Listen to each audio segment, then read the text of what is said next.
ಎಲ್ಲರಿಗೂ ನಮಸ್ಕಾರ. ಇವತ್ತಿನ ದಿವಸ ನಾವು ವಿದ್ಯುನ್ಮಾನ, ಮಾಹಿತಿ ತಂತ್ರಜ್ಞಾನ, ಜೈವಿಕ ತಂತ್ರಜ್ಞಾನ, ವಿಜ್ಞಾನ ಮತ್ತು ತಂತ್ರಜ್ಞಾನ ಇಲಾಖೆಯ ಅಡಿ ಬರ್ತಕ್ಕಂತಹ ಕರ್ನಾಟಕ ರಾಜ್ಯ ವಿಜ್ಞಾನ ಮತ್ತು ತಂತ್ರಜ್ಞಾನ ಪ್ರೋತ್ಸಾಹಕ ಸೊಸೈಟಿ ಅಂದ್ರೆ Karnataka science and technology promotion society ಇವರ ಒಂದು ಸಹಯೋಗದೊಂದಿಗೆ ನಾವು ಜನಸಾಮಾನ್ಯರಿಗೆ ವಿಜ್ಞಾನ ಮತ್ತು ತಂತ್ರಜ್ಞಾನ ಅಂತಕ್ಕಂತಹ ಒಂದು ವೆಬಿನಾರ್ ಸೀರೀಸ್ಗಳನ್ನ ಇವತ್ತು ನಾವು ಲಾಂಚ್ ಮಾಡ್ತಾ ಇದ್ದೀವಿ. ಈ ನಮ್ಮ ವಿಜ್ಞಾನ ಮತ್ತು ತಂತ್ರಜ್ಞಾನ ಇಲಾಖೆಯಿಂದ ಈಗಾಗಲೇ ನಾವು ಧಾರವಾಡ ಮತ್ತು ಮಂಗಳೂರಿನಲ್ಲಿ ಈ ಉಪ ಪ್ರಾದೇಶಿಕ ವಿಜ್ಞಾನ ಕೇಂದ್ರಗಳನ್ನ ನಾವು ಮಾಡೋದ್ರ ಜೊತೆಗೆ ಪಿಳುಕಲದಲ್ಲಿ ಒಂದು ಪ್ಲಾನೆಟೋರಿಯಂ ಅನ್ನ ಇಡೀ ನಮ್ಮ ಭಾರತ ದೇಶದಲ್ಲಿ ಪ್ರಥಮ 3D ಇರ್ತಕ್ಕಂತಹ ದೊಡ್ಡ ಒಂದು ಪ್ಲಾನೆಟೋರಿಯಂ ಅನ್ನ ನಾವು 2018ರಲ್ಲಿ ಪ್ರಾರಂಭ ಮಾಡಿದ್ದೀವಿ. ಅದರ ಜೊತೆಗೇನೆ ವಿಜ್ಞಾನ ಮತ್ತು ತಂತ್ರಜ್ಞಾನದಲ್ಲಿ ಬರ್ತಕ್ಕಂತಹ ವಿವಿಧ ಸಂಸ್ಥೆಗಳಿಗೆ ಔಟ್ರೀಚ್ ಕಾರ್ಯಕ್ರಮಗಳಿಗೆ, ಅದರಲ್ಲೂ ಮುಖ್ಯವಾಗಿ ಪ್ರಾಥಮಿಕ ಮತ್ತು ಹೈಸ್ಕೂಲ್ ಹಾಗೂ ಕಾಲೇಜ್ ವಿದ್ಯಾರ್ಥಿಗಳಿಗೆ ವಿಜ್ಞಾನ ಮತ್ತು ತಂತ್ರಜ್ಞಾನದ ಬಗ್ಗೆ ಅರಿವು ಮೂಡಿಸೋದು ಮತ್ತು ಇತರೆ ಅಸ್ಟ್ರಾನಮಿ, ಫಿಸಿಕ್ಸ್, ಕೆಮಿಸ್ಟ್ರಿ, ಬಯಾಲಜಿ ಮತ್ತು ಮ್ಯಾಥಮೆಟಿಕ್ಸ್ ಬೇರೆ ಬೇರೆ ವಿಭಾಗದ ಜೊತೆಗೇನೆ ನ್ಯಾಚುರಲ್ ಸೈನ್ಸ್ ಅಂದ್ರೆ ಅಗ್ರಿಕಲ್ಚರ್ ಸೈನ್ಸ್, ಫಾರ್ಮ್ ಸೈನ್ಸ್ ಎಲ್ಲಾ ವಿಜ್ಞಾನ ಮತ್ತು ತಂತ್ರಜ್ಞಾನ ವಿವಿಧ ಸಂಸ್ಥೆಗಳೊಂದಿಗೆ ನಾವು ನೆರವಿನೊಂದಿಗೆ ಹಾಗೂ ಶಾಲಾ ಕಾಲೇಜುಗಳ ಶಿಕ್ಷಣ ಮತ್ತು ಇಲಾಖೆ ಇತರೆ ಇಲಾಖೆಗಳ ನೆರವಿನೊಂದಿಗೆ ನಾವು ಈಗಾಗಲೇ ಬಹಳಷ್ಟು ತರಬೇತಿ ಕಾರ್ಯಕ್ರಮಗಳನ್ನ, ಔಟ್ರೀಚ್ ಕಾರ್ಯಕ್ರಮಗಳನ್ನ ಹಮ್ಮಿಕೊಂಡಿದ್ದೀವಿ. ಈ ಒಂದು ಇಲಾಖೆಯಲ್ಲಿ ಈಗ COVID-19 ಸಿಚುವೇಶನ್ ಇರೋದ್ರಿಂದ ಬಹಳಷ್ಟು ನಮ್ದು ಫಿಸಿಕಲ್ ಮೀಟಿಂಗು ಅಥವಾ ಫಿಸಿಕಲ್ ಸೆಮಿನಾರ್ಗಳು ಆಗಲಿ ಅಥವಾ ಸಂವಾದಗಳು ಸಂಭವಗಳು ಇನ್ನೂ ಮುಂದಿನ ದಿವಸಗಳಲ್ಲಿ ಇನ್ನೂ ಅದು ಆಗುವ ಸಂಭವ ಇರೋದಿಲ್ಲ.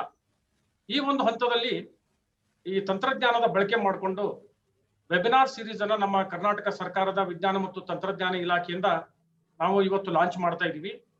ಅದರಲ್ಲೂ ಮುಖ್ಯವಾಗಿ ಇವತ್ತು ನಮ್ಗೆ ಅಕ್ಟೋಬರ್ ಒಂದು ಮಾಹೆಯ ಥೀಮ್ ನಲ್ಲಿ ನಾವು ಪರಿಸರ ಅಂತಕ್ಕಂಥ ಒಂದು ಥೀಮ್ ಮೇಲೆ ನಾವು ತಜ್ಞರಂದಾಗೆ ವೆಬಿನಾರ್ ಸೀರೀಸ್ಗಳನ್ನ ಜನಸಾಮಾನ್ಯರಿಗೆ, ಅದರಲ್ಲೂ ಮುಖ್ಯವಾಗಿ ಶಿಕ್ಷಕ ವೃಂದದವರಿಗೆ ಮತ್ತು ಇತರೆ ಪಬ್ಲಿಕ್ಗೆ ಯಾರಿಗೆ ವಿಜ್ಞಾನ ಮತ್ತು ತಂತ್ರಜ್ಞಾನ ವಿಷಯದಲ್ಲಿ ಆಸಕ್ತಿ ಇದೆ ಎಲ್ಲರಿಗೂ ಅನುಕೂಲ ಆಗಲಿ ಒಂದು ದೃಷ್ಟಿಯಿಂದ ಈ ಒಂದು ವೆಬಿನಾರ್ ಸೀರೀಸ್ ಅನ್ನ ಇವತ್ತು ಲಾಂಚ್ ಮಾಡ್ತಾ ಇದ್ದೀವಿ. ಇವತ್ತಿನ ಮುಖ್ಯವಾಗಿ ನಮ್ಮ ಒಂದು ವೆಬಿನಾರ್ ಸೀರೀಸ್ ಅನ್ನ ಮೊದಲನೆಯ ಒಂದು ಆವೃತ್ತಿಯಲ್ಲಿ ಸ್ಪೀಕರ್ ಆಗಿ ಬರ್ತಕ್ಕಂಥ ಇದ್ದವರು ತಮ್ಗೆಲ್ಲರಿಗೂ ಗೊತ್ತಿದ್ದಂತೆ ಖ್ಯಾತ ಪರಿಸರವಾದಿ ಮತ್ತು ಖ್ಯಾತ ಚಲನಚಿತ್ರ ನಟರು ಮತ್ತು ನಿರ್ದೇಶಕರಾದಂಥ ಶ್ರೀ ಸುರೇಶ್ ಹುಬ್ಳಿಕರ್ ಸರ್. ಸುರೇಶ್ ಹುಬ್ಳಿಕರ್ ಸರ್ ಎಲ್ಲರಿಗೂ ಪರಿಚಿತ ಆದಂಥವ್ರೆ. ಇವರು ಬಗ್ಗೆ ಕಿರು ಪರಿಚಯ ಹೇಳ್ಬೇಕಂದ್ರೆ ಸರ್ ಧಾರವಾಡದಲ್ಲಿ ತಮ್ಮ ಶಿಕ್ಷಣವನ್ನ, ಕಾಲೇಜು ಶಿಕ್ಷಣವನ್ನ ಮತ್ತು ಪೋಸ್ಟ್ ಗ್ರಾಜುಯೇಷನ್ ಇನ್ ಎಕನಾಮಿಕ್ಸ್ ಅಲ್ಲಿ ಮಾಡಿ 1 ವರ್ಷ ಅವರು ಮುಂಬೈನಲ್ಲಿ ಮಾರ್ಕೆಟಿಂಗ್ ಮತ್ತು ಅಡ್ವರ್ಟೈಸಿಂಗ್ ನಲ್ಲಿ 1 ವರ್ಷದ ಅವಧಿಯಲ್ಲಿ ಒಂದು ಕೋರ್ಸ್ ಅನ್ನ ಮಾಡಿ, ನಂತರ ಅವರು ಬೆಂಗಳೂರಿನಲ್ಲಿ ಒಂದು ಕೃಷಿ ಬ್ಯಾಂಕ್ ನಲ್ಲಿ 1 ವರ್ಷ ಕೆಲಸ ಮಾಡಿ, ತದನಂತರ ಈ ಕೆಮಿಕಲ್ ಇಂಡಸ್ಟ್ರಿಯಲ್ಲಿ ಸುಮಾರು 6 ವರ್ಷಗಳ ಕಾಲ ಈ ಮಾರ್ಕೆಟಿಂಗ್ ವಿಭಾಗದಲ್ಲಿ ಕೆಲಸ ಮಾಡ್ತಾರೆ. ನಂತರ ಅವರ ಒಂದು ಹವ್ಯಾಸ ಮತ್ತು ಅವರ ಒಂದು ಆಸಕ್ತಿಗೆ ಅನುಗುಣವಾಗಿ ಅವರು ಈ ಚಲನಚಿತ್ರ ಮತ್ತು ಪರಿಸರ ಈ ಒಂದು ವಿಷಯದಲ್ಲಿ ಕಳೆದ 25 ವರ್ಷಗಳಿಂದ ಅವಿರತ ಸೇವೆಯನ್ನ, ಸಾಧನೆಯನ್ನ ಮಾಡಿ ನಮ್ಮ ಕರ್ನಾಟಕದ ಜನತೆ ಎಲ್ಲ ಇಡೀ ಭಾರತ ದೇಶಕ್ಕೆ ಮತ್ತು ಅಂತಾರಾಷ್ಟ್ರೀಯ ಮಟ್ಟದಲ್ಲಿ ಖ್ಯಾತಿಯನ್ನ ಪಡೆದಿದ್ದಾರೆ. ಸರ್ ಬಗ್ಗೆ ಹೇಳ್ಬೇಕಂದ್ರೆ ಬಹಳಷ್ಟು ನಾವು ಚಿತ್ರಗಳನ್ನ ನಾವು ಇವನ್ ಹೈಸ್ಕೂಲ್ ಮತ್ತು ಕಾಲೇಜ್ ಇದ್ದಾಗೂ ಸಹ ನಾವು ವಿದ್ಯಾರ್ಥಿಗಳಿದ್ದಾಗ ಸರ್ ಚಿತ್ರಗಳನ್ನ, ಚಲನಚಿತ್ರಗಳನ್ನ ನೋಡ್ಕೊಂಡು ಬಂದಿದ್ವಿ. ಸರ್ ಸುಮಾರು 25 ಚಲನಚಿತ್ರಗಳಲ್ಲಿ ಮುಖ್ಯ ಭೂಮಿಕೆಗಳಲ್ಲಿ ಅವರು ನಟನೆಯನ್ನ ಮಾಡೋದ್ರ ಜೊತೆಗೇನೆ 6 ಚಿತ್ರಗಳನ್ನ ನಿರ್ದೇಶಕ ಮಾಡಿದ್ದಾರೆ. ಮುಖ್ಯವಾಗಿ ಅವರ ಸಿನಿಮಾಗಳು ಅಥವಾ ಚಲನಚಿತ್ರಗಳು ಯಾವ ತರ ಇರ್ತಾವ ಅಂತಂದ್ರೆ ಒಂದು ಸಾಮಾಜಿಕ ಕಾಳಜಿ ಮತ್ತು ಪರಿಸರ ಹಿನ್ನೆಲೆಯಲ್ಲಿ ಜನರಿಗೆ ಜಾಗೃತಿಯನ್ನ ಮೂಡಿಸ್ತಕ್ಕಂಥದ್ದು ಮತ್ತು ಮನುಷ್ಯನ ಒಂದು ಮನಸ್ಸಿನ ಮೇಲೆ ಅಥವಾ ಮಾನಸಿಕ ಬಿಹೇವಿಯರ್ಗಳ ಮೇಲೆ ಇನ್ನೂ ಹೆಚ್ಚಿನ ಒಂದು ಬೆಳಕನ್ನ ಚೆಲ್ತಕ್ಕಂಥ ಥೀಮ್ ಇಟ್ಕೊಂಡು ಚಲನಚಿತ್ರಗಳನ್ನ ಮಾಡಿದ್ದು ನಮ್ಗೆಲ್ಲರಿಗೂ ಗೊತ್ತಿದ್ದ ವಿಷಯಗಳು. ಸರ್ ಮುಖ್ಯವಾಗಿ ಚಲನಚಿತ್ರ ಜೊತೆಗೇನೆ ಈ ಒಂದು ಪರಿಸರದ ಬಗ್ಗೆ ಬಹಳಷ್ಟು ಆಸಕ್ತಿಯನ್ನ ಮತ್ತು ಅದರಲ್ಲಿ ಬಹಳಷ್ಟು ಸಾಧನೆಯನ್ನ, ಅದರಲ್ಲೂ ಮುಖ್ಯವಾಗಿ ಅವರು ಸುಮಾರು 25 ಡಾಕ್ಯುಮೆಂಟರಿ ಫಿಲ್ಮ್ಗಳನ್ನ ಬೇರೆ ಬೇರೆ ಒಂದು ಪರಿಸರಕ್ಕೆ ಸಂಬಂಧಿಸಿದಂತಹ ಉದಾಹರಣೆಗೆ ಒಂದು ನೀರಿನ ಸಂರಕ್ಷಣೆ ಮಾಡೋದಿರ್ಬೋದು, ಅಥವಾ ಸೂರ್ಯನ ಒಂದು ಶಕ್ತಿಯನ್ನ ಬಳಸಿಕೊಂಡು ಆಲ್ಟರ್ನೇಟ್ ಸೋರ್ಸ್ ಆಫ್ ಎನರ್ಜಿ ಬಗ್ಗೆ, ಹಾಗೂ ಈ ಬ್ಯಾರನ್ ಲ್ಯಾಂಡ್ ಗಳನ್ನ ಯಾವ ತರ ನಾವು ಹಸಿರುಕರಣ ಮಾಡಬೇಕು, ಅದರ ಜೊತೆಗೆ ಬಯೋಡೈವರ್ಸಿಟಿ ಬಗ್ಗೆ, ಅದರಲ್ಲೂ ವೆಸ್ಟರ್ನ್ ಘಾಟ್ ಬಗ್ಗೆ ಬಹಳಷ್ಟು ಡಾಕ್ಯುಮೆಂಟರಿಗಳನ್ನ ಮಾಡಿದ್ದಾರೆ. ಹಾಗೂ ಬಹಳಷ್ಟು ಈ ಪರಿಸರಕ್ಕೆ ಸಂಬಂಧಿಸಿದಂತಹ ಲೇಖನಗಳನ್ನ ಬರೆಯೋದ್ರ ಜೊತೆಗೆ ಬಹಳಷ್ಟು ಬೇರೆ ಬೇರೆ ಕಡೆ ರಾಷ್ಟ್ರೀಯ ಮಟ್ಟದಲ್ಲೂ ಸಹ ಮತ್ತು ಅಂತಾರಾಷ್ಟ್ರೀಯ ಮಟ್ಟದಲ್ಲಿ ಲೆಕ್ಚರ್ಸ್ ಗಳನ್ನ ಕೊಟ್ಟಿದ್ದಾರೆ. ಮತ್ತು ಈಗ ಪ್ರಸ್ತುತವಾಗಿ ಕಳೆದ 25 ವರ್ಷದಿಂದ ಪರಿಸರ 1998ರಲ್ಲಿ ಇಕೋವಾಚ್ ಅಂತಕ್ಕಂಥ ಒಂದು ಸಂಸ್ಥೆಯನ್ನ ಅವರು ಸ್ಥಾಪಿಸಿ ಈಗಲೂ ಸಹ ಅದರದ ಮುಖ್ಯಸ್ಥರಾಗಿ ಚೇರ್ಮನ್ ಆಗಿ ಕೆಲಸ ಮಾಡ್ತಾ ಬಹಳಷ್ಟು ಈ ಪರಿಸರಕ್ಕೆ ಸಂಬಂಧಿಸಿದಂತಹ ಎಲ್ಲ ವಿವಿಧ ಪರಿಕರಗಳ ಅಥವಾ ಸಂಬಂಧಗಳನ್ನ ಅವರು ಬೆಸೆಯುವಂತ ಕೆಲಸಗಳನ್ನ ಮಾಡ್ತಾ ಇದ್ದಾರೆ. ಮತ್ತು ಬಹಳಷ್ಟು ಸರ್ಕಾರಿ ಸಂಸ್ಥೆಗಳೊಂದಿಗೆ, ಕಾರ್ಪೊರೇಟರ್ ಸಂಸ್ಥೆಗಳಿಗೆ ಮತ್ತು ಜನರಿಗೆ ಪರಿಸರದ ಒಂದು ಜ್ಞಾನವನ್ನ ನೀಡ್ತಕ್ಕಂಥ ಕೆಲಸ ಆ ಸಂಸ್ಥೆ ಮಾಡ್ತಾ ಇದೆ. ಅದರಲ್ಲೂ ಮುಖ್ಯವಾಗಿ ಮೊದಲು Karnataka state coastal zone management authority ಹಾಗೂ Karnataka state pollution control board ಮತ್ತು wildlife warden, honourable wildlife warden ಅಂತ ಮುಂಚೆ ಕೆಲಸ ಮಾಡಿದ್ರು. ಈಗ ಚೇರ್ಮನ್ ಆಗಿ ಎಕೋವಾಚ್ ಅಲ್ಲಿ ಕೆಲಸ ಮಾಡ್ತಾ ಇದ್ದಾರೆ. ಮತ್ತು ಸರ್ಗಳಿಗೆ ಚಲನಚಿತ್ರ ಜೊತೆಗೆ ಮತ್ತು ಪರಿಸರ ವಿಭಾಗದಲ್ಲಿ ಬಹಳಷ್ಟು ಸಾಧನೆಗೆ ಬಹಳಷ್ಟು ಪ್ರಶಸ್ತಿಗಳು ಹುಡ್ಕೊಂಡು ಬಂದಿದೆ. ಅದರಲ್ಲೂ ಮುಖ್ಯವಾಗಿ ಕರ್ನಾಟಕ ಸರ್ಕಾರ ಕೊಡಮಾಡ್ತಕ್ಕಂತಹ Rajiv Gandhi environmental award, Kempegowda award ಮತ್ತು ರಾಜ್ಯೋತ್ಸವ ಅವಾರ್ಡ್ಗಳಿಗೆ ಅವರು ಭಾಜನರಾಗಿದ್ದಾರೆ. ಮತ್ತು ರೋಟರಿ ಅಂತಾರಾಷ್ಟ್ರೀಯ ಸಂಸ್ಥೆ ನೀಡತಕ್ಕಂಥ ಸಿಟಿಜನ್ ಎಕ್ಸ್ಟ್ರಾ ಆರ್ಡಿನರಿ ಅವಾರ್ಡ್ ಮತ್ತು ಪೌಲ್ ಹ್ಯಾರಿಸ್ ಫೆಲೋಶಿಪ್ ಅನ್ನ ಪಡೆದಿದ್ದಾರೆ. ಅದರಲ್ಲೂ ಇನ್ನೂ ಮುಖ್ಯವಾಗಿ ಹೇಳ್ಬೇಕಂದ್ರೆ ಒಂದು ಡಾಕ್ಯುಮೆಂಟರಿ ಫಿಲ್ಮ್ ಅನ್ನ ಮಾಡಿದ್ರು ಸರ್. ಅದರ ಡೈರೆಕ್ಷನ್ ಮಾಡಿದ್ದು ಶಬರ್ಡ್ಸ್ ಆನ್ ಮೂವ್ ಅಂತ ಇದೆ. ಅಂದ್ರೆ ಇಲ್ಲಿ ಮುಖ್ಯವಾಗಿ ಮನುಷ್ಯ ಮತ್ತು ಪ್ರಾಣಿಗಳು ಮತ್ತು ನಿಸರ್ಗ ಇವುಗಳ ಸಂಬಂಧವನ್ನ ಬೆಸೆಸ್ತಕ್ಕಂಥದ್ದು ಒಂದು ಡಾಕ್ಯುಮೆಂಟರಿ ಇತ್ತು. ಈ ಒಂದು ಡಾಕ್ಯುಮೆಂಟರಿಗೆ ಯುನೈಟೆಡ್ ನೇಷನ್ಸ್ ಒಸಿರಿಸ್ FOI ಅವಾರ್ಡ್ ಸಹ ಸರ್ಗೆ ಬಂದಿದೆ. ಹೀಗೆ ಹಲವಾರು ಪ್ರಶಸ್ತಿಗಳನ್ನ ಮತ್ತು ಪರಿಸರ ವಿಷಯದಲ್ಲಿ ಬಹಳಷ್ಟು ಅವಿರತ ಸಾಧನೆಯನ್ನ ಮತ್ತು ಅವರ ಒಂದು ಅನುಭವವನ್ನ ಹಂಚಿಕೊಳ್ಳಕ್ಕೆ ಇವತ್ತು ನಮ್ಮ ಜೊತೆಗೆ ಪರಿಸರ ಮತ್ತು ಜೀವನ ಎನ್ನುವ ಒಂದು ವಿಷಯದ ಬಗ್ಗೆ ಸುರೇಶ್ ಹೆಬ್ಳಿಕರ್ ಸರ್ನ ಮಾತಾಡಕ್ಕೆ ಮತ್ತು ಅವರ ಅನುಭವವನ್ನ ಹಂಚಿಕೆ ಮಾಡ್ಕೊಳ್ಳಕ್ಕೆ ನಾವು ಆಹ್ವಾನಿಸಿದೀವಿ. ಸರ್ ಇವತ್ತು ನಮ್ಮ ಜೊತೆ ಇಲ್ಲಿ ಭಾಜನರಾಗಿದ್ದಾರೆ. ಸರ್ಗೂ ಸ್ವಾಗತವನ್ನ ಕೋರ್ತಾ, ಮತ್ತು ಇವತ್ತು ಇಲ್ಲಿ ಯೂಟ್ಯೂಬ್ ಮುಖಾಂತರ ಆಗ್ಲಿ ಮತ್ತು ಈಗ ಜೂಮ್ ಮುಖಾಂತರ ಆಗದಂತಹ ಭಾಗವಹಿಸಿದ ಪ್ರತಿಯೊಬ್ಬರಿಗೂ ಸ್ವಾಗತವನ್ನ ಕೋರ್ತಾ, ಸುರೇಶ್ ಹೆಬ್ಳಿಕರ್ ಸರ್ ಇನ್ ಮುಂದೆ ಈ ಕಾರ್ಯಕ್ರಮವನ್ನು ನಡೆಸ್ಕೊಡ್ತಾರೆ. ನಡೆಸ್ಕೊಟ್ಟ ಮೇಲೆ ಏನಾದ್ರೂ ತಮಗೆ ಇಂಟರಾಕ್ಷನ್ ಮಾಡಬೇಕು ಅಥವಾ ಏನಾದ್ರೂ ಪ್ರಶ್ನೆಗಳನ್ನ ಅಥವಾ ಏನಾದ್ರೂ ಡೌಟ್ಸ್ ಗಳನ್ನ ಕೇಳಬೇಕಾಗಿದ್ರೆ ತಾವು ಚಾಟ್ ಬಾಕ್ಸ್ ನಲ್ಲಿನೂ ಅದನ್ನ ಟೈಪ್ ಮಾಡಬಹುದು, ಅಥವಾ ಸರ್ದು ಲೆಕ್ಚರ್ ಮುಗಿದ ಮೇಲೆ ತಾವು ತಮ್ಮ ಒಂದು ಇಂಟ್ರೊಡಕ್ಷನ್ ಮಾಡಿಕೊಂಡು ತಮ್ಮ ಯಾವುದೇ ಡೌಟ್ ಗಳನ್ನ ಅಥವಾ ಸಂವಾದವನ್ನ ಮಾಡಬಹುದು ಅಂತ ಕೇಳ್ಕೊಂಡು ಈಗ ಸರ್ ನಾನು ಇನ್ನೊಮ್ಮೆ ಅವ್ರನ್ನ ಸ್ವಾಗತ ಮಾಡ್ತಾ ಸುರೇಶ್ ಹೆಬ್ಳಿಕರ್ ಸರ್ ಈಗ ಮಾತಾಡ್ತಾರೆ. ಜೈ ಹಿಂದ್, ನಮಸ್ಕಾರ. ನಮಸ್ಕಾರ. ಥ್ಯಾಂಕ್ ಯು ಡಾಕ್ಟರ್ ಸಾಬರದ್ ಅವರೇ, ನನ್ನನ್ನು ತಾವು ಇಂಟ್ರೊಡ್ಯೂಸ್ ಮಾಡಿದ್ದಕ್ಕೆ ನಿಮಗೆ ಧನ್ಯವಾದಗಳು. ಈಗ ಈ ಕರ್ನಾಟಕ ವಿಜ್ಞಾನ ಮತ್ತು ತಂತ್ರಜ್ಞಾನ ಇಲಾಖೆಯ ವತಿಯಿಂದ ಇವತ್ತೇನು ವೆಬಿನಾರ್ ಶುರು ಮಾಡಿದ್ದೇವೆ, ಇದು ವಿಜ್ಞಾನ ಮತ್ತು ತಂತ್ರಜ್ಞಾನ ಜನಸಾಮಾನ್ಯರಿಗೆ ತಲುಪಬೇಕು, ವಿದ್ಯಾರ್ಥಿಗಳಿಗೆ, ಶಿಕ್ಷಕರಿಗೆ ಹಾಗೂ ಹಲವಾರು ಜನರಿಗೆ ತಲುಪಬೇಕು ಅನ್ನೋ ಉದ್ದೇಶ ಇಟ್ಕೊಂಡು ಈ ಸರ್ಕಾರ ಮಾಡ್ತಿರೋದು ಬಹಳ ಉತ್ತಮವಾದಂತಹ ಒಂದು ಕಾರ್ಯಕ್ರಮ ಅಂತ ನಾನು ತಿಳ್ಕೊಂಡಿದ್ದೇನೆ. ಅದರ ಜೊತೆಗೇನೆ ತಾವು ಇವತ್ತು ಪರಿಸರದ ಬಗ್ಗೆ ಈ ಒಂದು ಅಂದರೆ ಈ ಸೆಕ್ಷನ್ನಲ್ಲಿ ನೀವು ಅದನ್ನು ಸೇರಿಸಿದ್ರಿಂದ ನನಗೆ ಬಹಳ ಒಂದು ಆನಂದ ಇದೆ. ಯಾಕಂತಂದರೆ ಇವತ್ತು ಪರಿಸರ ಜಗತ್ತಿನಲ್ಲಿ ಬಹಳಷ್ಟು ಜನರಿಗೆ, ಪ್ರತಿಯೊಂದು ರಾಜ್ಯದ ಸರ್ಕಾರಗಳು, ದೇಶದ ಸರ್ಕಾರಗಳು, ದೇಶದ ಮುಖಂಡರುಗಳು ಇವತ್ತು ಪರಿಸರದ ಗ್ಲೋಬಲ್ ವಾರ್ಮಿಂಗ್ ಅಥವಾ ಕ್ಲೈಮೇಟ್ ಚೇಂಜ್ ಇವೇನು ಇವತ್ತು ಬಹಳ ಒಂದು ಅಸಾಮಾನ್ಯವಾದಂತಹ ಅಥವಾ ಬಹಳ ದೊಡ್ಡ ವಿಷಯಗಳಾಗಿ ಪರಿಣಮಿಸಿವೆ. ಇವು ಇಡೀ ಒಂದು ಜಗತ್ತನ್ನು ನಾಶ ಮಾಡುವ ಒಂದು ಹಾದಿಯಲ್ಲಿ ಹೊರಟಿವೆ ಅಂತಂದ್ರೂ ತಪ್ಪಾಗಲಾರದು.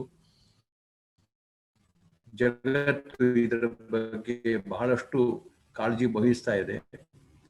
ಪ್ರತಿಯೊಂದು ದೇಶದ ಮುಖಂಡರು ಇದರ ಬಗ್ಗೆ ಯೋಚನೆ ಮಾಡ್ತಿದ್ದಾರೆ, ಯಾವ ರೀತಿ ನಾವು ಸೇರಿಸಿದ್ದೇವೆ. ಅಂದ್ರೆ ಕಾರ್ಬನ್ ಡೈಆಕ್ಸೈಡ್ ಇಷ್ಟೊಂದು ಆಗಿದೆ ಅಂತಂದ್ರೆ ಇದು 200 ವರ್ಷದ ಹಿಂದೆ ನಮ್ಮ ಜಗತ್ತಿನ ಇತಿಹಾಸ ನೋಡಿದ್ರೆ ಮತ್ತೆ 200 ವರ್ಷ ಆದ ಮೇಲೆ ಏನಾಗ್ತಾ ಇದೆ ಅಂತ ನಾವು ನೋಡಿದ್ರೆ ನಮಗೆ ಬಹಳಷ್ಟು ಚಿಂತನೆ ಬರ್ತದೆ, ಬಹಳ ಬೆರಗಾಗುವಂತಹ ಒಂದು ವಿಷಯಗಳನ್ನ ನಾವು ಕಾಣಬಹುದು. ಇದ್ರ ಪ್ರಕಾರ ಜಸ್ಟ್ 7,000 ಟನ್ CO2 ನಮ್ಮ ವಾತಾವರಣದಲ್ಲಿತ್ತು 200 ವರ್ಷದ ಹಿಂದೆ. ಆದರೆ ಯಾವಾಗ ಔದ್ಯಮಿಕ ಕ್ರಾಂತಿ ಶುರುವಾಯಿತು, ಅದಾದ ಸುಮಾರು 100 ವರ್ಷ ಆದ ಮೇಲೆ ಇದು ಸುಮಾರು 150ರಿಂದ 200,000 ಟನ್ನಿಗೆ ಪರಿವರ್ತನೆ ಆಯಿತು. ಹೀಗೆ ಆಮೇಲೆ ತಾವೆಲ್ಲ ತಮಗೆ ಗೊತ್ತಿರುವ ಹಾಗೆ ನಮ್ಮ ಅಮೇರಿಕನ್ ವೈಸ್ ಪ್ರೆಸಿಡೆಂಟ್ ಆಗಿದ್ರು, ಅವರು ಇನ್ಕನ್ವೀನಿಯಂಟ್ ಟ್ರುತ್ ಅಂತ ಒಂದು ಡಾಕ್ಯುಮೆಂಟರಿ ಫಿಲ್ಮ್ ಅನ್ನ ಅಲಾಸ್ಕಾ ಮೇಲೆ ಹಾರ್ತಿರ್ಬೇಕಾದ್ರೆ ಅವರು ಅದನ್ನು ನೋಡಿದ್ರು. ಅಲಾಸ್ಕಾದಿಂದ ನೋಡಿದಾಗ ಅಲ್ಲಿಯ ಈ ಅಲಾಸ್ಕಾ ಅಂದ್ರೆ ಪೋಲಾರ್ ಬೇರ್ ಯಾವಾಗ ಸ್ವಿಮ್ಮಿಂಗ್ ಮಾಡ್ತಾ ಹೋಗ್ತಾ ಇತ್ತು, ಈಜು ಹೋಗ್ತಾ ಇತ್ತು. ಯಾವಾಗಾದ್ರೂ ಅಲ್ಲಿ ಐಸ್ ಇರೋದು, ಈ ಐಸ್ ಇಲ್ಲದೆ ಇರುವಂತಹ ಸಮಯದಲ್ಲಿ ಐಸ್ ನೀರಾಗಿ ಮೆಲ್ಟ್ ಆಗಿ ಅಲ್ಲಿ ಅದನ್ನ ಅವು ಈಸ್ಕೊಂಡು ಹೋಗ್ತಾ ಇತ್ತು ಪೋಲಾರ್ ಬೇರ್. ಅದನ್ನ ನೋಡಿ ಅವ್ರಿಗೆ ಆಶ್ಚರ್ಯ ಆಯ್ತು, ಯಾಕಪ್ಪ ಇದು ಇಷ್ಟು ನೀರನ್ನ ಎಂದೂ ನೋಡಿರ್ಲಿಲ್ಲ ಈ ಐಸ್ ಅಲ್ಲಿ. ಅಂದ್ರೆ ನಮ್ಮ ಈಗ ಏನು ಆರ್ಕ್ಟಿಕ್ ಮತ್ತು ಅಂಟಾರ್ಕ್ಟಿಕಾ ಆದಂತ ಏನು ಖಂಡಗಳಿದಾವೆ, ಹಿಮ ಪರ್ವತಗಳು, ಹಿಮ ಪ್ರದೇಶಗಳು, ಅಲ್ಲಿ ಹಿಮ ಕರಗ್ತಾ ಇದೆ. ಈ ಗ್ಲೋಬಲ್ ವಾರ್ಮಿಂಗ್ ಇಂದ, ಕ್ಲೈಮೇಟ್ ಚೇಂಜ್ ಇಂದ ಹಿಮ ಕರಗಿ ಆಗಿದ್ದು, ಹಿಮ ಕರಗಿ ಕಡೆಗೆ ಅದು ಸಮುದ್ರಕ್ಕೆ ಬರುತ್ತೆ, ಅಟ್ಲಾಂಟಿಕ್ ಮಹಾಸಾಗರದಲ್ಲಿ ಬಂದು ಅದು ಗ್ಲೋಬಲ್ ವಾರ್ಮಿಂಗ್ ಅದರ ಮುಖಾಂತರ ಆಗುತ್ತೆ. ಅದಾದ್ಮೇಲೆ ಅದರಿಂದ ಬರುವಂತಹ ಮಳೆಗಳಾಗ್ಲಿ, ಅದರಿಂದ ಬರುವಂತಹ ಗಾಳಿ ಆಗ್ಲಿ, ಅಥವಾ ಮಹಾಸಾಗರದೊಳಗೆ ಸಿಗುವಂತಹ ಅನೇಕ ಈ ಮೀನುಗಳಾಗ್ಲಿ, ಇವು ಸಿಗದೇ ಇರುವಂತಹ ಸಂಭವ ಕೂಡ ಇವತ್ತು ಜನ ಅಂದ್ರೆ ಅದರ ಸುತ್ತಮುತ್ತ ಇರುವಂತಹ ಜನ ನಮ್ಮ ಯುರೋಪಿಯನ್ ಖಂಡದಲ್ಲಿ, ಯುರೋಪಿಯನ್ ಯೂನಿಯನ್ ದೇಶಗಳಲ್ಲಿ ಇವತ್ತು ಸಾಕಷ್ಟು ಮೀನ ಇಲ್ಲದೆ ಅಂತಹ ಏನು ಸಂದರ್ಭಗಳನ್ನ ಜನ ನೋಡಿದ್ದಾರೆ. ಹಿಡಿಲಿಕ್ಕೆ ಆಫ್ರಿಕಾಕ್ಕೆ ಹೋಗ್ತಾ ಇದ್ದಾರೆ. ಆಫ್ರಿಕಾದಲ್ಲಿ ಇವತ್ತು ಹೋದ್ರೆ ಅಲ್ಲಿ ಕೂಡ ಈ ಇಂಗ್ಲೆಂಡು ಮತ್ತೆ ಸ್ವೀಡನ್ನು ಅಲ್ಲಿ ಏನ್ ಸಿಗುವಂತಹ ಮೀನ ಇವತ್ತು ಈ ಕ್ಲೈಮೇಟ್ ಚೇಂಜ್ ಇಂದ ಸಿಗ್ತಾ ಇಲ್ಲ. ಆದ್ರಿಂದ ಆಫ್ರಿಕಾದಲ್ಲಿ ಹೋಗಿ ಕೆಲವೊಂದು ದೇಶಕ್ಕೆ ಹಣ ಕೊಟ್ಟು ಅಲ್ಲಿ ತಾವು ಫಿಶಿಂಗ್ ಮಾಡ್ತೇವೆ ಅಂತ ಹೇಳಿ ಹೋದಾಗ ಅಲ್ಲಿ ಆಫ್ರಿಕಾದಲ್ಲಿ ಕೂಡ ಈ ಫಿಶರಿ ಕೊಲ್ಯಾಪ್ಸ್ ಆಗ್ತಾ ಇರೋದನ್ನ ನೋಡಿದ್ದಾರೆ.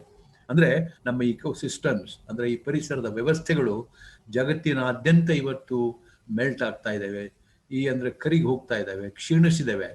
ಇದಕ್ಕೆ ಕಾರಣ ಇಷ್ಟೇ ಅಂತಂದ್ರೆ ಇವತ್ತು ನಮ್ಮ ಜನಸಂಖ್ಯೆ ಹೆಚ್ಚು ಏರಿದೆ.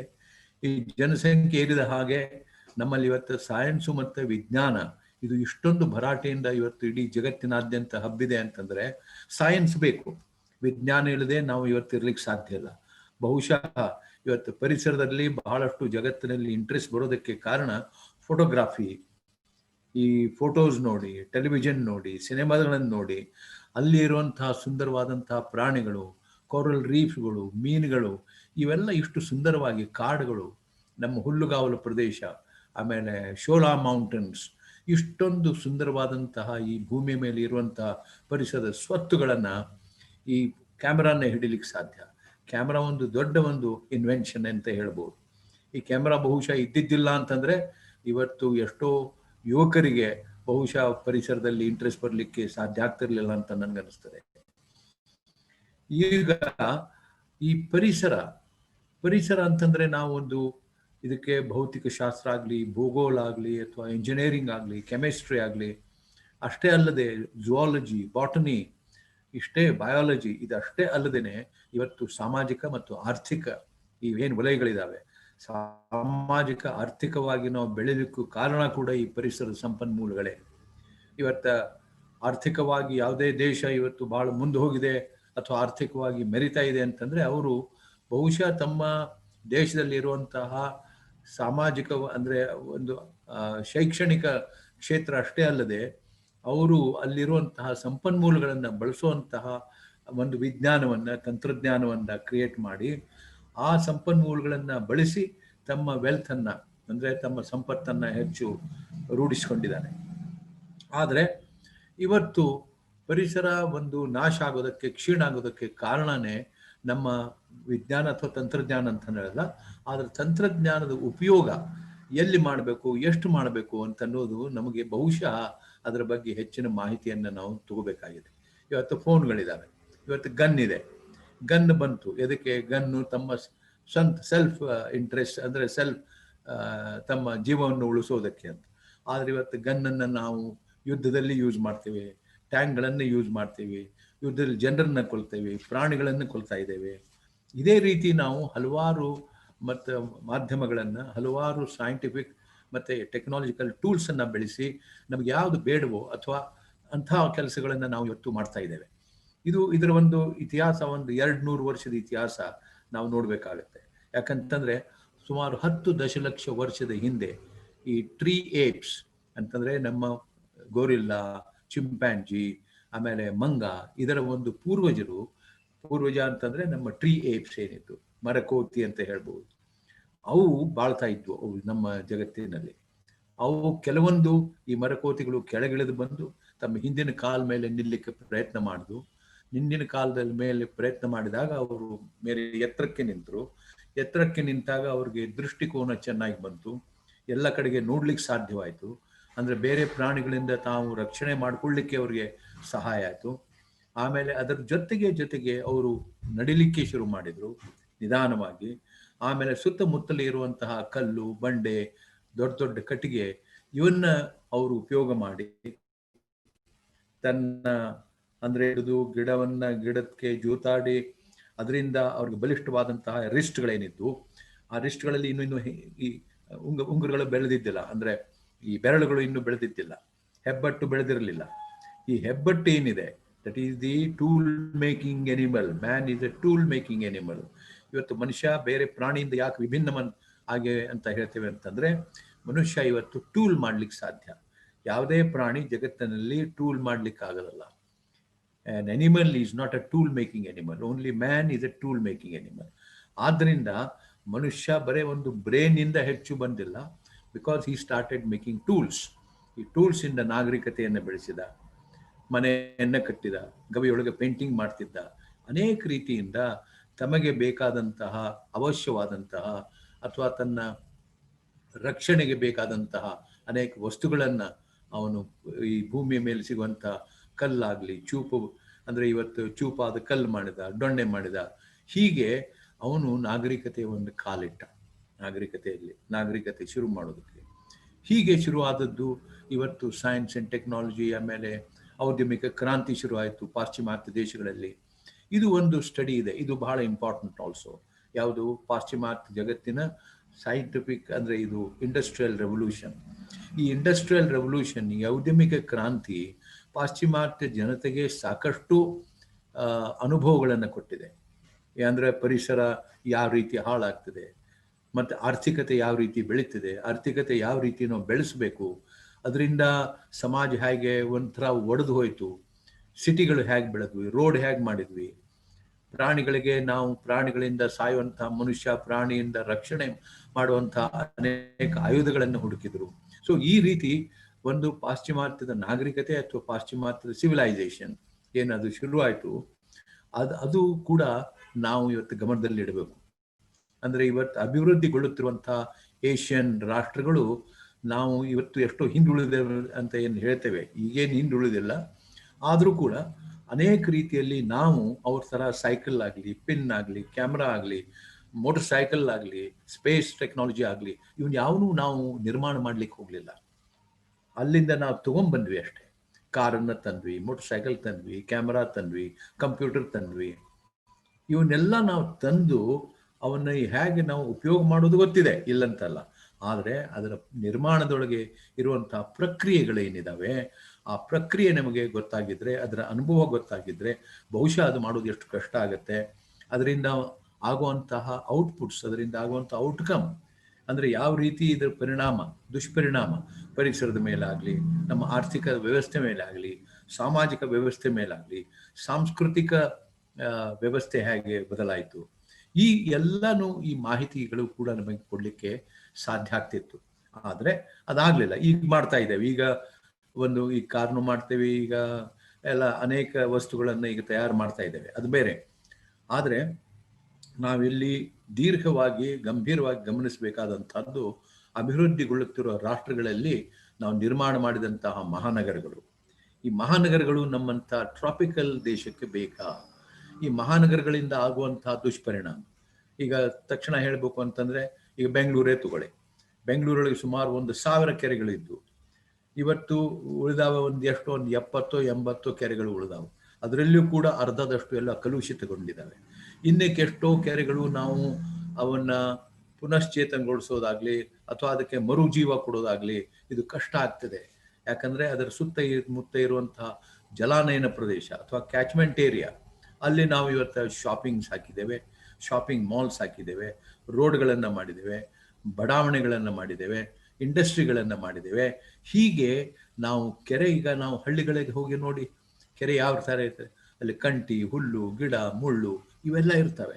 ಯಾಕಂದರೆ ಮಳೆ ಬಿದ್ದಿದ್ದು ಮಣ್ಣಿನಲ್ಲಿ ಬಿದ್ದು ಅದರೊಳಗಿನ ಪೌಷ್ಟಿಕಾಂಶ ತಗೊಂಡು ಆ ನೀರು ಒಳಗೆ ಕೆರೆಯೊಳಗೆ ಹೋಗ್ಬೇಕು. ಆವಾಗ ಮಾತ್ರ ಕೆರೆಯೊಳಗೆ ಜೀವಜಲ, ನಮ್ಮ ಮೀನು, ಏಡಿ ಇಂಥವೆಲ್ಲ ಬದುಕಲಿಕ್ಕೆ ಸಾಧ್ಯ. ಮತ್ತೆ ಅಲ್ಲಿ ಯಾವ ರೀತಿ ಒಂದು ಡಿಸಿಲ್ಟಿಂಗ್ ಆಗೋದಲ್ಲ, ಅಂದರೆ ಸಿಲ್ಟಪ್ ಆಗೋದಲ್ಲ. ಸಿಲ್ಟಪ್ ಆಗೋದು ಇವತ್ತು ನಾವು ಯಾವಾಗ ಒಂದು ಕೆರೆಯ ಸುತ್ತಮುತ್ತ ಪ್ರದೇಶವನ್ನು ಅದನ್ನು ನಾವು ನಾಗರಿಕತೆಯ ಹೆಸರಿನಲ್ಲಿ ಅಲ್ಲಿ ರೋಡ್ಗಳನ್ನು ಕಟ್ಟೋದು, ಲೈಟ್ಗಳನ್ನು ಹಾಕೋದು, ಬೇರೆ ಬೇರೆ ಹೂ ಗಿಡಗಳನ್ನು ಹಚ್ಚೋದು, ಇವೆಲ್ಲ ಮಾಡಿದಾಗ ನಾವು ಕೆರೆ ನಿಜವಾಗಿ ನಾವು ಹಾಳು ಮಾಡ್ತೇವೆ. ಈ ರೀತಿ ನಾವು ನಮ್ಮ ಅನೇಕ ಪರಿಸರದ ಸ್ವತ್ತುಗಳನ್ನು ನಾವು ನಾಶ ಮಾಡಿದ್ದೇವೆ.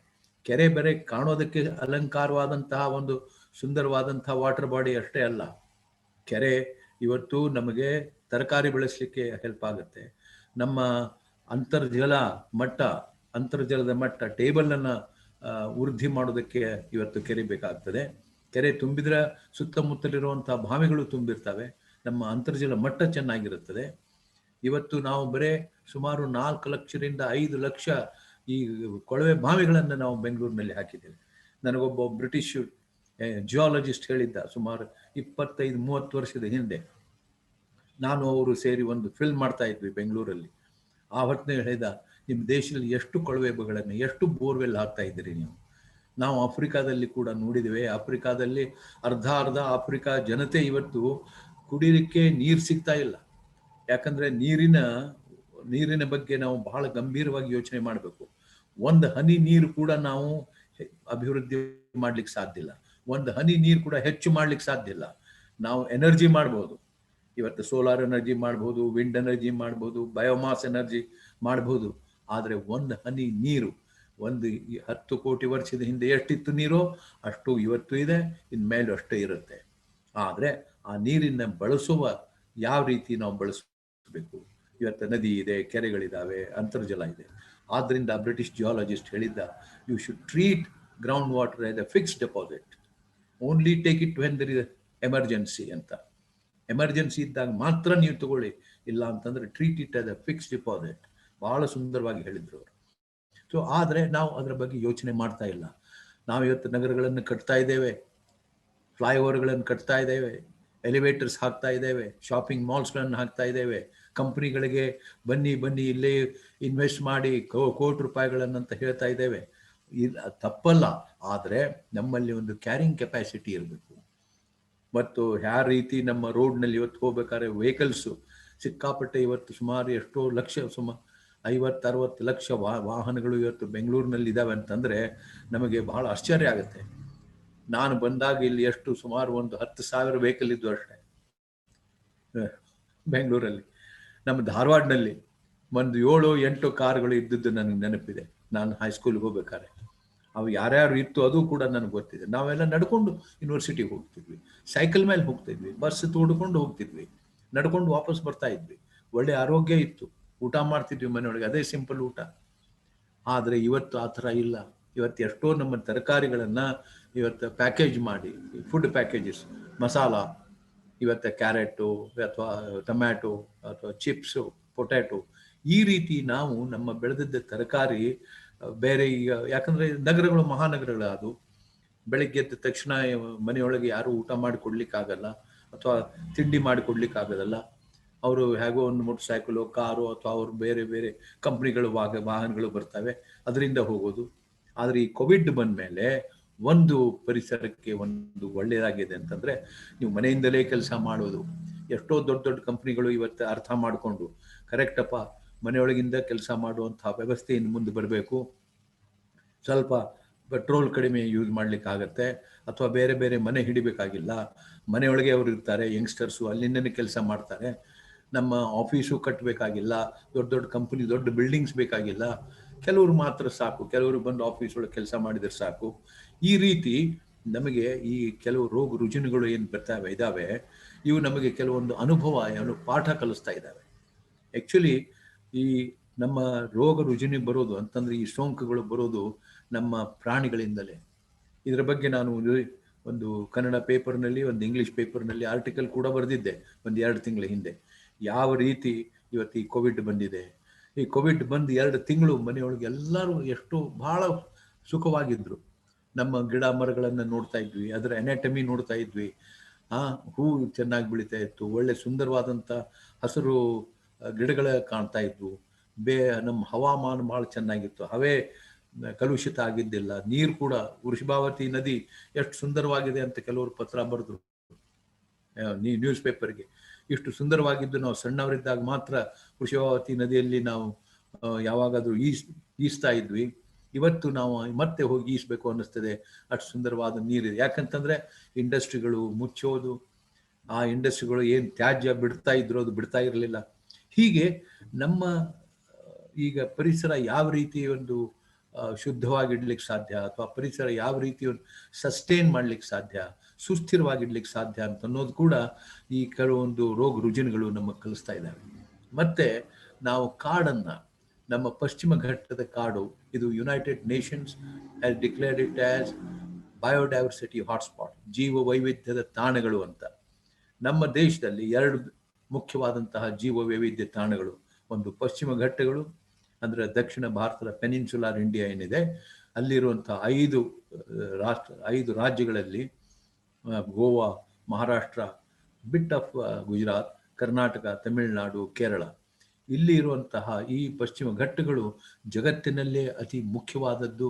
ಅಮೂಲ್ಯವಾದಂತಹ ಕಾಡು, ಅಮೂಲ್ಯವಾದಂತಹ ಪ್ರಭೇದಗಳು ಈ ನಮ್ಮ ಪಶ್ಚಿಮ ಘಟ್ಟದಲ್ಲಿ ಇದ್ದಾವೆ ಅಂತ ಅನೇಕ ತಜ್ಞರು, ಇಕಾಲಜಿಸ್ಟ್ ಇದನ್ನು ಹೇಳಿದ್ದಾರೆ. ಇದು ಅಮೆಜಾನ್ ಫಾರೆಸ್ಟ್ಗಿಂತ ಬಹಳ ಚೆನ್ನಾಗಿದೆ ನಮ್ಮದು. ಅಮೆಜಾನ್ ಫಾರೆಸ್ಟ್ನಲ್ಲಿ ಕೂಡ ಇವತ್ತು ಸಾಕಷ್ಟು ನಾವು ನೋಡಿದ್ದೇವೆ, ಅಲ್ಲಿ ಬೆಂಕಿ ಅನಾಹುತ ಆಗಿದೆ. ಅಲ್ಲಿ ಜನ ಎಷ್ಟೋ ಕಾಡನ್ನು ಕಡಿದು ಈ ಮೀಟ್ಗೋಸ್ಕರ, ಅಂದರೆ ಮಾಂಸ ತಿನ್ನೋಗೋಸ್ಕರ ಅಲ್ಲಿಯ ಬಹಳಷ್ಟು ಕಡಿದು ಅಲ್ಲಿ ಹಂದಿಗಳನ್ನು ಸಾಕ್ತಾ ಇದ್ದಾರೆ. ಆ ಕಾಡು ಸುಮಾರು ಜಗತ್ತಿನ 40% ನಮಗೆ ಪ್ರಾಣವಾಯು, ಆಕ್ಸಿಜನ್ ಕೊಡ್ತದೆ. ಅಂಥದನ್ನು ನಾವು ಕಡಿತಾ ಇದ್ದೇವೆ. ಯಾಕೆ ಇದು ಗೊತ್ತಾಗ್ತಾ ಇಲ್ಲ? ನಮ್ಮ ಸ್ಯಾನ್ ಫ್ರಾನ್ಸಿಸ್ಕೋ ಅಲ್ಲಿರುವಂತಹ ಸ್ಟ್ಯಾನ್ಫರ್ಡ್ ಯೂನಿವರ್ಸಿಟಿ, ಜಗತ್ವಿಖ್ಯಾತವಾದಂಥ ಒಂದು ಯೂನಿವರ್ಸಿಟಿ, ಒಂದು 7-8 ವರ್ಷದ ಹಿಂದೆ ಈ ಜಗತ್ತಿನ ಪರಿಸರ ಯಾಕೆ ನಾಶ ಆಗ್ತಾ ಇದೆ, ಯಾಕೆ ಕ್ಷೀಣ ಆಗ್ತಾ ಇದೆ ಅಂತ ಅನ್ನೋ ಬಗ್ಗೆ ಒಂದು ಒಳ್ಳೆ ರಿಪೋರ್ಟ್ ಮಾಡಿತ್ತು. ಆ ರಿಪೋರ್ಟ್ನಲ್ಲಿ ಅವರು 3 ಜನರನ್ನ ಹೇಳ್ತಾರೆ: Mahatma Gandhi, Schumacher and Thoreau from America. ಈ 3 ಜನ ನಾವು ನೋಡಿದರೆ ಅವರ ಹೇಳಿಕೆಗಳನ್ನು ಅಥವಾ ಅವರ ಟೆಕ್ನಾಲಜಿಗಿಂತ ಅವರ ವಿಶ್ವಾಸ, ಅವರ ಬದ್ಧತೆ, ಅವರು ಹೇಳೋ ರೀತಿ, ಅವರು ನಡ್ಕೊಂಡೋ ರೀತಿ ನಾವು ನೋಡಿದರೆ ಬಹುಶಃ ಈ ಜಗತ್ತು ಪರಿಸರದ ದೃಷ್ಟಿಯಿಂದ ಉಳಿಲಿಕ್ಕೆ ಸಾಧ್ಯ ಅಂತ ಟೆಕ್ನಾಲಜಿಕಲ್ ಯೂನಿವರ್ಸಿಟಿಯಲ್ಲಿ ಅದು ರಿಪೋರ್ಟ್ ಬಂದಿತ್ತು. ಅದರೊಳಗೆ 100 ತಜ್ಞರು, ಸೈಂಟಿಸ್ಟ್, ಇಕಾಲಜಿಸ್ಟ್, ಎನ್ವೈರನ್ಮೆಂಟಲಿಸ್ಟ್, ಆರ್ಟಿಸ್ಟ್, ಫಿಸಿಯಾಲಜಿಗಳು ಮಾಡಿದವರು, ಆಮೇಲೆ ಅನೇಕ ರೀತಿಯ ತಜ್ಞರು ಈ ಜಗತ್ತು ಯಾಕೆ ಹಾಳಾಗ್ತಾ ಇದೆ ಅಂತ ವಿಚಾರ ಮಾಡಿದರು. ಅವರು 3 ಮುಖ್ಯವಾದಂತಹ ಕಾರಣಗಳನ್ನು ಹುಡುಕಿದ್ರು. ಒಂದು, ಅತಿಯಾಗಿ ಏರುತ್ತಿರುವ ಜನಸಂಖ್ಯೆ, ಆ ಜನಸಂಖ್ಯೆ ಜೊತೆಗೆ ಏರುತ್ತಿರುವ ಬೇಡಿಕೆಗಳು. ಇವತ್ತು ಬರೀ ಹಿಂದೆ ಕೂಡ ನಮ್ಮ 40-50 ವರ್ಷದ ಹಿಂದೆ ನಾವು ಭಾರತ ನೋಡಿದರೆ, ನಮ್ಮಲ್ಲಿ ನಾನು ಈಗ ಹೇಳಿದೆ ಧಾರವಾಡನಲ್ಲಿ ಒಂದು 4-8 ಕಾರ್ ಇತ್ತು ಅಂತ, ಅದೇ ರೀತಿ ಇಡೀ ದೇಶದ ಒಂದು ಆರ್ಥಿಕ ಪರಿಸ್ಥಿತಿ ಇತ್ತು. ನಾವೆಲ್ಲ ಬಹಳಷ್ಟು ಗ್ರಾಮೀಣ ಪ್ರದೇಶದಲ್ಲಿ ಅಥವಾ ಸಣ್ಣ ಊರಲ್ಲಿ ಬದುಕಿದ್ದು, ಅಲ್ಲಿಯ ಹೆಚ್ಚು ವಲಸೆ ಹೋಗ್ತಿರಲಿಲ್ಲ ಜನ, ಹೆಚ್ಚು ಆರ್ಥಿಕ ಚಟುವಟಿಕೆಗಳಿದ್ದಿಲ್ಲ, ಹೆಚ್ಚು ಉದ್ಯಮದ ಶಾಖ ಕೂಡ ನಮ್ಮ ಪರಿಸರಕ್ಕಿರಲಿಲ್ಲ. ಯಾಕಂದರೆ ಸಿಂಪಲ್ ಆಗಿತ್ತು. ಯಾವುದೇ ಒಂದು ಇವತ್ತು ಆಮದಾಗಲಿ ರಫ್ತು ಇವೆಲ್ಲ ಕೂಡ ಕಡಿಮೆ ಇತ್ತು. ಆ ಥರದ ರಾಜ್ಯಗಳು, ಆ ಥರದ ದೇಶಗಳು ತಮ್ಮ ತಮ್ಮ ಒಂದು ವೈಯಕ್ತಿಕವಾದಂತಹ ಎಕನಾಮಿಕ್ ಪಾಲಿಸಿಯನ್ನು ತಾವು ಹೇಗೆ ಉದ್ಧಾರ ಆಗಬೇಕು. ನಮ್ಮದು ಟ್ರಾಪಿಕಲ್, ಸಬ್ ಟ್ರಾಪಿಕಲ್ ದೇಶ, ಉಷ್ಣವಲಯ ಇರುವಂತಹದ್ದು. ನಮ್ಮಲ್ಲಿ ಬಹಳ ಪ್ರಾಧಾನ್ಯವಾಗಿರುವಂತಹದ್ದು ನಮ್ಮಲ್ಲಿ ಕೃಷಿ, ತೋಟಗಾರಿಕೆ, ಹೈನು. ಇದರ ಮೇಲೆ ನಾವು ಹೆಚ್ಚು ಬದುಕುವಂತಹದ್ದು. ಇದಕ್ಕೆ ಸಿಗುವಂತಹ ಮಣ್ಣು, ಪೌಷ್ಟಿಕಾಂಶಗಳು, ಅದಕ್ಕೆ ಸಿಗುವಂತಹ ಹವೆ, ನೀರು, ಇದೆಲ್ಲನೂ ಚೆನ್ನಾಗಿತ್ತು. ಆದ್ದರಿಂದ ಬಹುಶಃ ನಾವು ಆ ಒಂದು ದೃಷ್ಟಿಯಲ್ಲಿ ಹೋಗಿದ್ರೆ ನಾವು ಬೇರೆನೇ ಒಂದು ದೇಶವನ್ನು ಕಟ್ಟಬಹುದಾಗಿತ್ತೇನೋ ಅಂತ ಒಮ್ಮೆ ನನಗೆ ಅನಿಸ್ತದೆ. ಯಾಕಂದ್ರೆ ಇವತ್ತು ಇಡೀ ಜಗತ್ತು ಈ ಕೋವಿಡ್-19 ಏನು ಬಳಲ್ತಾ ಇದೆ, ಅನೇಕ ದೊಡ್ಡ ಮುಂದುವರೆದ ರಾಷ್ಟ್ರಗಳು, America, England, France, Italy, Spain, ಎಲ್ಲ ಕಡೆಗೆ ಹೋಗಿ ನೀವು ಇವತ್ತು ಸಾವಿರ ಜನ ದಿನಾಲೂ ಸಾಯ್ತಾ ಇರುವಂತಹ ಪರಿಸ್ಥಿತಿ ನಾವು ನೋಡ್ತಾ ಇದ್ದೇವೆ. Technology is not the answer to all the problems. Technology, if it were an answer, technology is an answer, ಇಲ್ಲಂತಲ್ಲ. ಟೆಕ್ನಾಲಜಿ ಕೆಲವೊಂದು ಬಹಳಷ್ಟು ಕೆಲಸ ಮಾಡ್ಲಿಕ್ಕೆ ಸಾಧ್ಯ ಇದೆ, ಇಲ್ಲಂತಲ್ಲ. ಆದರೆ ಟೆಕ್ನಾಲಜಿಯಿಂದ ಆಗುವಂಥ ನಾನು ಒಂದು ಪ್ರೆಸೆಂಟೇಷನ್ ಮುಂದೆ ತೋರಿಸ್ತೇನೆ. ಅಂದರೆ ನಾವು ಟೆಕ್ನಾಲಜಿಯನ್ನು ಇವತ್ತು ಬಳಸಿ ಯಾವ ರೀತಿ ಸಂಪನ್ಮೂಲಗಳನ್ನು ಪರಿವರ್ತನೆ ಮಾಡಿ ನಾವು ಅದನ್ನು ದೊಡ್ಡ ಪ್ಯಾಕೇಜಿಂಗ್ ಎಲ್ಲ ಮಾಡಿ ಜಗತ್ತಿಗೆ ಒಂದು ಹೊಸ ಗೂಡ್ಸ್ ಅಂತ ಹೇಳಿ ಅದನ್ನು ಕಳಿಸ್ತಾ ಇದ್ದೇವೆ. ಈ ರೀತಿ ನಾವು ಪರಿಸರವನ್ನು ಹಾಳು ಮಾಡಿ ಅಥವಾ ಪರಿಸರವನ್ನು ಕ್ಷೀಣಿಸಿ, ಇದರ ಬಗ್ಗೆ ಹಾಳು ಮಾಡಿ ಅನ್ನೋಕ್ಕಿಂತ ಬಹುಶಃ ನಮಗೆ ಅದರ ಬಗ್ಗೆ ಹೆಚ್ಚು ಮಾಹಿತಿ ಆಗಲಿ ಜ್ಞಾನ ಆಗಲಿ ಇರಲಿಲ್ಲ. ಅಂದರೆ ನಾವು ಪರಿಸರ ಹಾಳು ಮಾಡ್ತೇವೆ. ಯಾಕಂದರೆ ಕಳೆದ 200 ವರ್ಷ ನಾವು ನಿಧಾನವಾಗಿ ನಮ್ಮ ಕ್ರಮೇಣವಾದಂತಹ ಪ್ರಗತಿ ಇತ್ತು. ಕ್ರಮೇಣ ಬಹಳ ಸಣ್ಣ ಮಂದಗತಿಯಿಂದ ನಾವು ಪ್ರಗತಿ ಮಾಡ್ತಾ ಬಂದ್ವಿ. ಆದರೆ ಈ ಗ್ಲೋಬಲೈಸೇಷನ್ ಏನು ಶುರು ಆಯಿತು 1990-91ರಲ್ಲಿ ನಮ್ಮ ಭಾರತಕ್ಕೆ ಗ್ಲೋಬಲೈಸೇಷನ್ ಬಂತು. ಅದಾದಮೇಲೆ ಲಿಬರಲೈಸೇಷನ್ ಆಫ್ ಇಕನಾಮಿಕ್ ಪಾಲಿಸೀಸ್, ಅಂದರೆ ಇದರ ಬೇಡ, ಯಾವುದು ಲೈಸೆನ್ಸ್ ರಾಜ್ ಬೇಡ, ಎಲ್ಲರಿಗೂ ಒಂಥರ ಈಸಿಯಾಗಿ ಸಂಪನ್ಮೂಲಗಳಾಗಲಿ ಅಥವಾ ಸಿಮೆಂಟ್ ಆಗಲಿ, ಸ್ಟೀಲ್ ಆಗಲಿ, ಫೋನ್ ಆಗಲಿ ಇವೆಲ್ಲ ಸಿಗಲಿ ಅಂತ. ಒಂದು ರೀತಿಯಿಂದ ಒಳ್ಳೆಯದೇ. ಅಂದರೆ ನಮ್ಮ ಆರ್ಥಿಕ ಪರಿಸ್ಥಿತಿ ಸುಧಾರಿಸಿದ್ರೆ ಎಲ್ಲರಿಗೂ ಜಾಬ್ ಸಿಗುತ್ತೆ, ಎಲ್ಲರಿಗೂ ಊಟ ಸಿಗುತ್ತೆ, ಟ್ರ್ಯಾಕ್ಟರ್ ತರ್ಬೋದು, ಹೆಚ್ಚು ನಾವು ಒಂದು ಕೃಷಿ ಮಾಡ್ಬೋದು, ಹೆಚ್ಚು ತೋಟಗಾರಿಕೆ ಎಲ್ಲ ಮಾಡಬಹುದು, ಇವೆಲ್ಲ ನಿಜ. ಹೆಚ್ಚು ಗೊಬ್ಬರವನ್ನು ತಯಾರು ಮಾಡ್ಬೋದು, ನಿಜ. ಆದರೆ ಇದರದ್ದು ಎಲ್ಲ ಒಂದು ಪರಿಣಾಮ, ಇದರ ಒಂದು ದುಷ್ಪರಿಣಾಮ, ಇದರ ಪ್ರಭಾವ ಯಾವ ರೀತಿ ನಮ್ಮ ಸಂಪನ್ಮೂಲಗಳ ಮೇಲೆ, ಯಾವ ರೀತಿ ನಮ್ಮ ಪರಿಸರದ ಮೇಲೆ, ವೃಕ್ಷದ ಮೇಲೆ, ಪಶ್ಚಿಮ ಘಟ್ಟದ ಕಾಡುಗಳ ಮೇಲೆ, ಅರಣ್ಯಗಳ ಮೇಲೆ, ನದಿಗಳ ಮೇಲೆ, ಕೆರೆಗಳ ಮೇಲೆ, ಮಣ್ಣಿನ ಮೇಲೆ ಯಾವ ರೀತಿ ಆಗ್ತದೆ, ಇದನ್ನು ನಾವು ಹೆಚ್ಚು ನೋಡ್ಲಿಕ್ಕೆ ಹೋಗಲಿಲ್ಲ. ನಾವು ಬರೀ ಒಂದು ಅಂದರೆ ನಮ್ಮ ಆರ್ಥಿಕ ಅಭಿವೃದ್ಧಿಯನ್ನು ಬೆನ್ನು ಹತ್ತಿ, ಆರ್ಥಿಕ ಅಭಿವೃದ್ಧಿ ಚೆನ್ನಾಗಿ ಆದಾಗ ನಾವು ದೇಶ ಮುಂದುವರೆದಿದೆ ಅಂತ ತಿಳ್ಕೊಂಡ್ವಿ. ಆದರೆ ಅದರ ಪ್ರೈಸ್ ಎಟ್ ವಾಟ್ ಕಾಸ್ಟ್, ಎಷ್ಟೊಂದು ಪ್ರೈಸ್ ಕೊಟ್ಟು ನಾವು ಆ ಪ್ರಗತಿಯನ್ನು ಸಾಧಿಸಿದ್ದೇವೆ ಅಂತ ಅನ್ನೋದನ್ನು ನೋಡಬೇಕಾಗಿತ್ತು. ನನಗೆ ಯಾಕಿದು ಹೆಲ್ಪ್ ಆಗುತ್ತೆ ಅಂದರೆ, ನಾನು ಎಕನಾಮಿಕ್ಸ್ ಓದಿದವನು MA-ಯಲ್ಲಿ. ನಾನು ಎಕನಾಮಿಕ್ಸ್ ಓದಿ ಆ್ಯಕ್ಚುಲಿ ಎಕನಾಮಿಕ್ಸ್ ಒಂದು ಇಂಡಸ್ಟ್ರಿಯಲ್ ಕೆಲಸ ಮಾಡಿದೆ. ಆಮೇಲೆ ಬ್ಯಾಂಕ್ಗಳಿಗೂ ಕೂಡ ನಾನು ಒಂದು ಭೂ ವಿಕಾಸ ಇದು ಅಂತ ಒಂದು ಮ್ಯಾಗಝಿನ್ ಕೂಡ ಎಡಿಟ್ ಮಾಡ್ತಿದ್ದೆ. ಇದೆಲ್ಲ ಇರಲಿ, ಅದು ಮಾತು ಬೇರೆ. ನಾನು ಯಾಕೆ ಹೇಳ್ತಾ ಇದ್ದೇನೆ ಅಂತಂದರೆ, ಇವತ್ತು ನಾವು ಒಂದು ಸಂಪತ್ತನ್ನು, ಅಂದರೆ ಒಂದು ಸಂಪತ್ತಿನ ಅಭಿವೃದ್ಧಿ ಆಗಲಿ ಅಥವಾ ಆರ್ಥಿಕ ಅಭಿವೃದ್ಧಿ ಆಗಲಿ, ಇದರ ಹಿಂದೆ ಹೆಚ್ಚು ಇಡೀ ಜಗತ್ತು ಬೆನ್ನು ಹತ್ತಿದೆ. ಇದೇ ನಮ್ಮ ಸ್ಟ್ಯಾನ್ಫರ್ಡ್ ಯೂನಿವರ್ಸಿಟಿ ರಿಪೋರ್ಟ್ ಹೇಳ್ತು. ಒಂದು ಅತಿಯಾಗಿ ಬೆಳೆದಂತಹ ಜನಸಂಖ್ಯೆ, ಅದರ ಜೊತೆಗೆ ಇವತ್ತು ಅರಿವು ಇದೆ. ಯಾಕಂದರೆ ಎಜುಕೇಷನ್ ಆಗಿದೆ. ಮುಂಚಿನ ಥರ ಎಷ್ಟೋ ಜನರಿಗೆ ಮಾಹಿತಿ ಇರ್ತಿರ್ಲಿಲ್ಲ. ಎಷ್ಟೋ ಇವತ್ತು ಫಾರ್ ಇನ್ಸ್ಟೆನ್ಸ್ ಫೋನ್ಗಳು ಹೇಗೆ ಯೂಸ್ ಮಾಡೋದು ಅಂತ ಗೊತ್ತಿರಲಿಲ್ಲ. ನಾವೆಲ್ಲ ಆವಾಗ ನಮ್ಮ ಮನೆಯಲ್ಲಿ ಫೋನ್ಸೇ ಇರ್ತಿದ್ದಿಲ್ಲ, ಯಾರ ಮನೆಯಲ್ಲಿ. ಇವತ್ತು ಆ ಥರ ಅಲ್ಲ. ಇವತ್ತು ರೈತನ ಕಡೆಗೂ ಇವತ್ತು ಮೊಬೈಲ್ ಫೋನ್ ಇದೆ, ಸ್ಮಾರ್ಟ್ ಫೋನ್ ಇದೆ. ರೈತನ ಮಗನ ಕಡೆನೂ ಇದೆ, ಇವತ್ತು ಒಬ್ಬ ಕಾರ್ಪೆಂಟರ್ ಕಡೆನೂ ಇದೆ, ಇವತ್ತು ಪೌರ ಕಾರ್ಮಿಕರ ಕಡೆ ಇದೆ. ಆ ರೀತಿ ನಾವು ಟೆಕ್ನಾಲಜಿಕಲಿ ಚೇಂಜಸ್ ಅನ್ನು ನೋಡ್ತಾ ಇದ್ದೇವೆ ನಮ್ಮ ಸಮಾಜದಲ್ಲಿ. ಅವರು ಅದನ್ನು ಯೂಸ್ ಮಾಡ್ತಾರೆ, ಇಲ್ಲಂತಲ್ಲ. ಅಂದರೆ ಇವತ್ತು ಅದನ್ನು ಅಂದರೆ ನಾವು ಯಾವ ರೀತಿ ಬಳಸಬೇಕು ಅಂತ ಅನ್ನೋದು ಒಂದು ಇರಬೇಕು. ಆದರೆ ಇದರ ನಿರ್ಮಾಣದ ಒಂದು ಪ್ರಕ್ರಿಯೆಯಲ್ಲಿ ನಾವು ಹಾಕುವಂತಹ ಅಥವಾ ನಮಗೆ ಅದರಿಂದ ಬರುವಂತಹ ಈ ಪೊಲ್ಯೂಷನ್ ಏನಿದೆ, ಅದರಿಂದ ಬರುವಂತಹ ಕ್ಷೀಣವಾಗುವಂತಹ ಸಂಪನ್ಮೂಲಗಳಿದ್ದೇವೆ, ಅದರ ಬಗ್ಗೆ ನಾವು ಯೋಚನೆ ಮಾಡಬೇಕು. ಒಂದು, ನಾವು ಈ ಪಾಪ್ಯುಲೇಷನ್ ಕಡಿಮೆ ಮಾಡಬೇಕಾ? ಯಾಕಂದ್ರೆ ಸುಮಾರು 800 ಕೋಟಿ ಜನ ಈ ಭೂಮಿ ಮೇಲೆ ಬೆಳಿಗ್ಗೆದ್ದ ತಕ್ಷಣ ಸ್ನಾನಕ್ಕೆ ನೀರು ಬೇಕು, ಕುಡಿಲಿಕ್ಕೆ ನೀರು ಬೇಕು, ಬಟ್ಟೆ ತೊಳಿಲಿಕ್ಕೆ ನೀರು ಬೇಕು, ಕೃಷಿಗೆ ನೀರು ಬೇಕು, ತೋಟಗಾರಿಕೆ ನೀರು ಬೇಕು, ಇಂಡಸ್ಟ್ರಿಗೆ ನೀರು ಬೇಕು, ಪ್ರತಿಯೊಂದಕ್ಕೂ ನಮಗೆ ನೀರು ಬೇಕೇ ಬೇಕು. ಇದನ್ನು ನಾವು ಯೋಚನೆ ಮಾಡಬೇಕಲ್ವಾ? ಸೊ ಇದನ್ನು ಯೋಚನೆ ಮಾಡಿದಾಗ ಬಹುಶಃ ನಮಗೆ ಆವಾಗ ಅನಿಸೋದು, ಓ, ನಾವು ಎಲ್ಲೋ ಒಂದು ತಪ್ಪು ಕಾಲನ್ನು ಅಥವಾ ಒಂದು wrong step we are keeping ಅಂತ ಅನ್ನೋದು ನಮಗೆ ಗೊತ್ತಾಗುತ್ತೆ.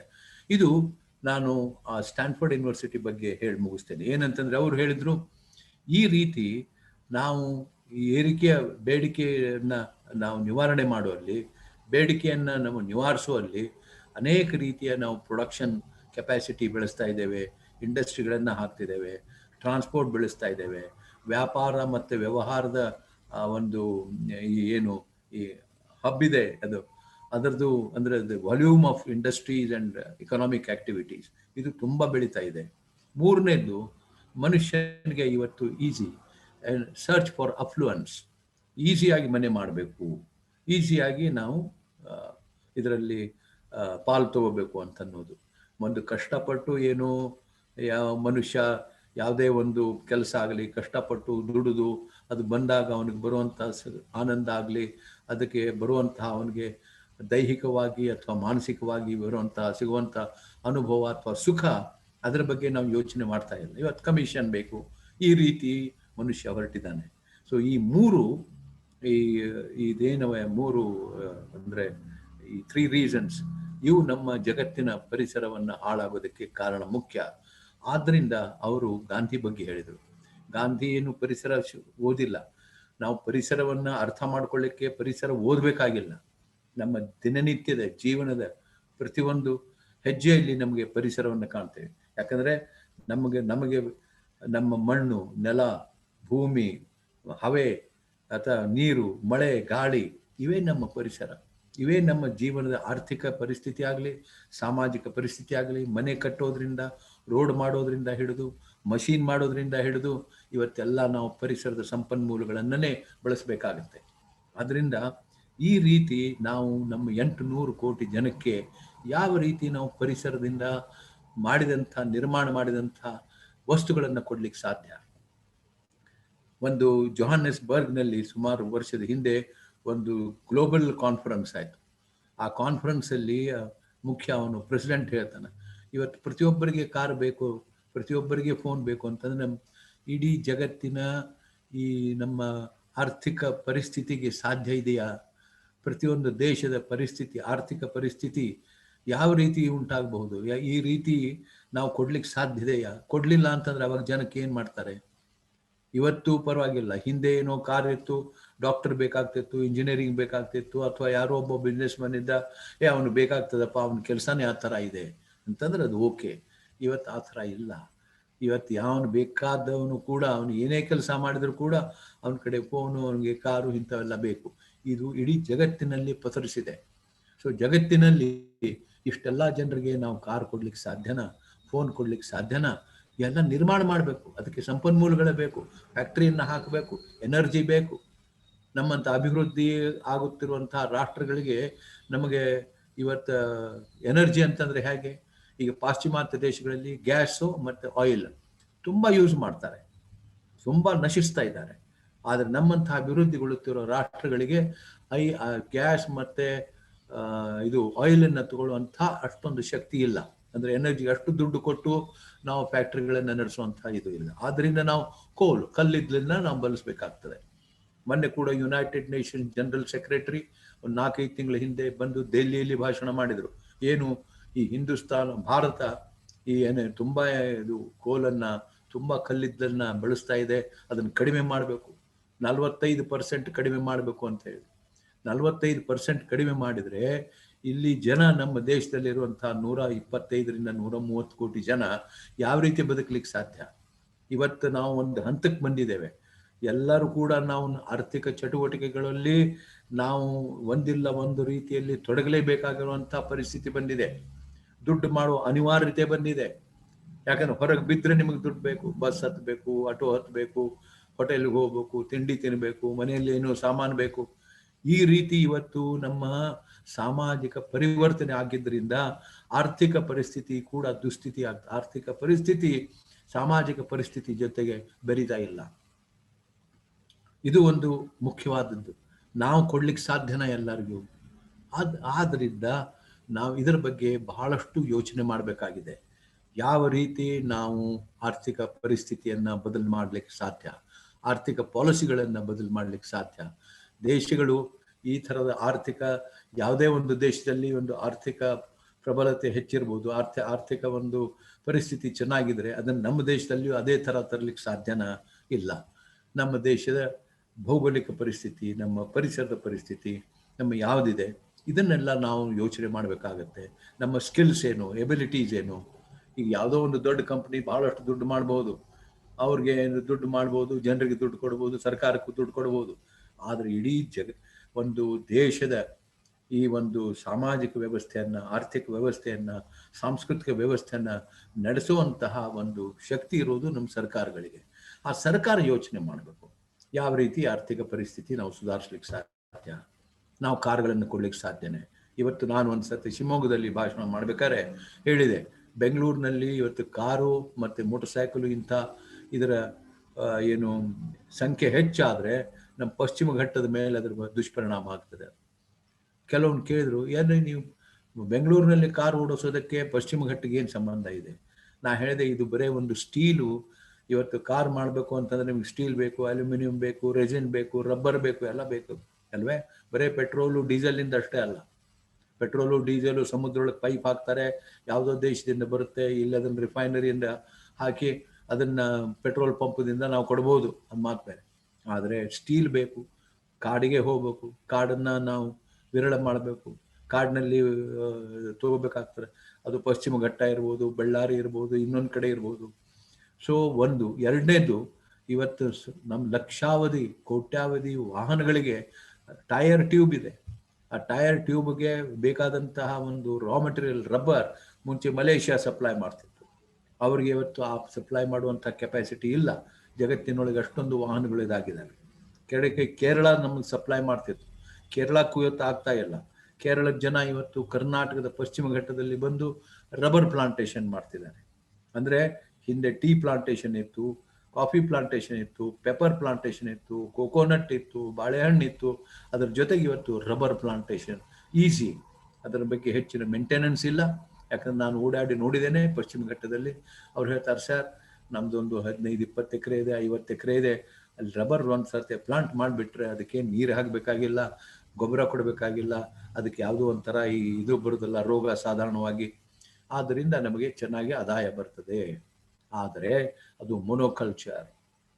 ಈ ಪ್ಲಾಂಟೇಶನ್ಸ್ ನಮ್ಮ ಘಟ್ಟಗಳಲ್ಲಿ, ಕಾಡುಗಳಲ್ಲಿ ಪ್ಲಾಂಟೇಶನ್ ಅಂತಂದರೆ ಈ ರೀತಿಯ ಒಂದೇ ಜಾತಿಯ ಮರಗಳನ್ನು ಬೆಳೆಸೋದು ಇಟ್ ಈಸ್ ಡೇಂಜರಸ್.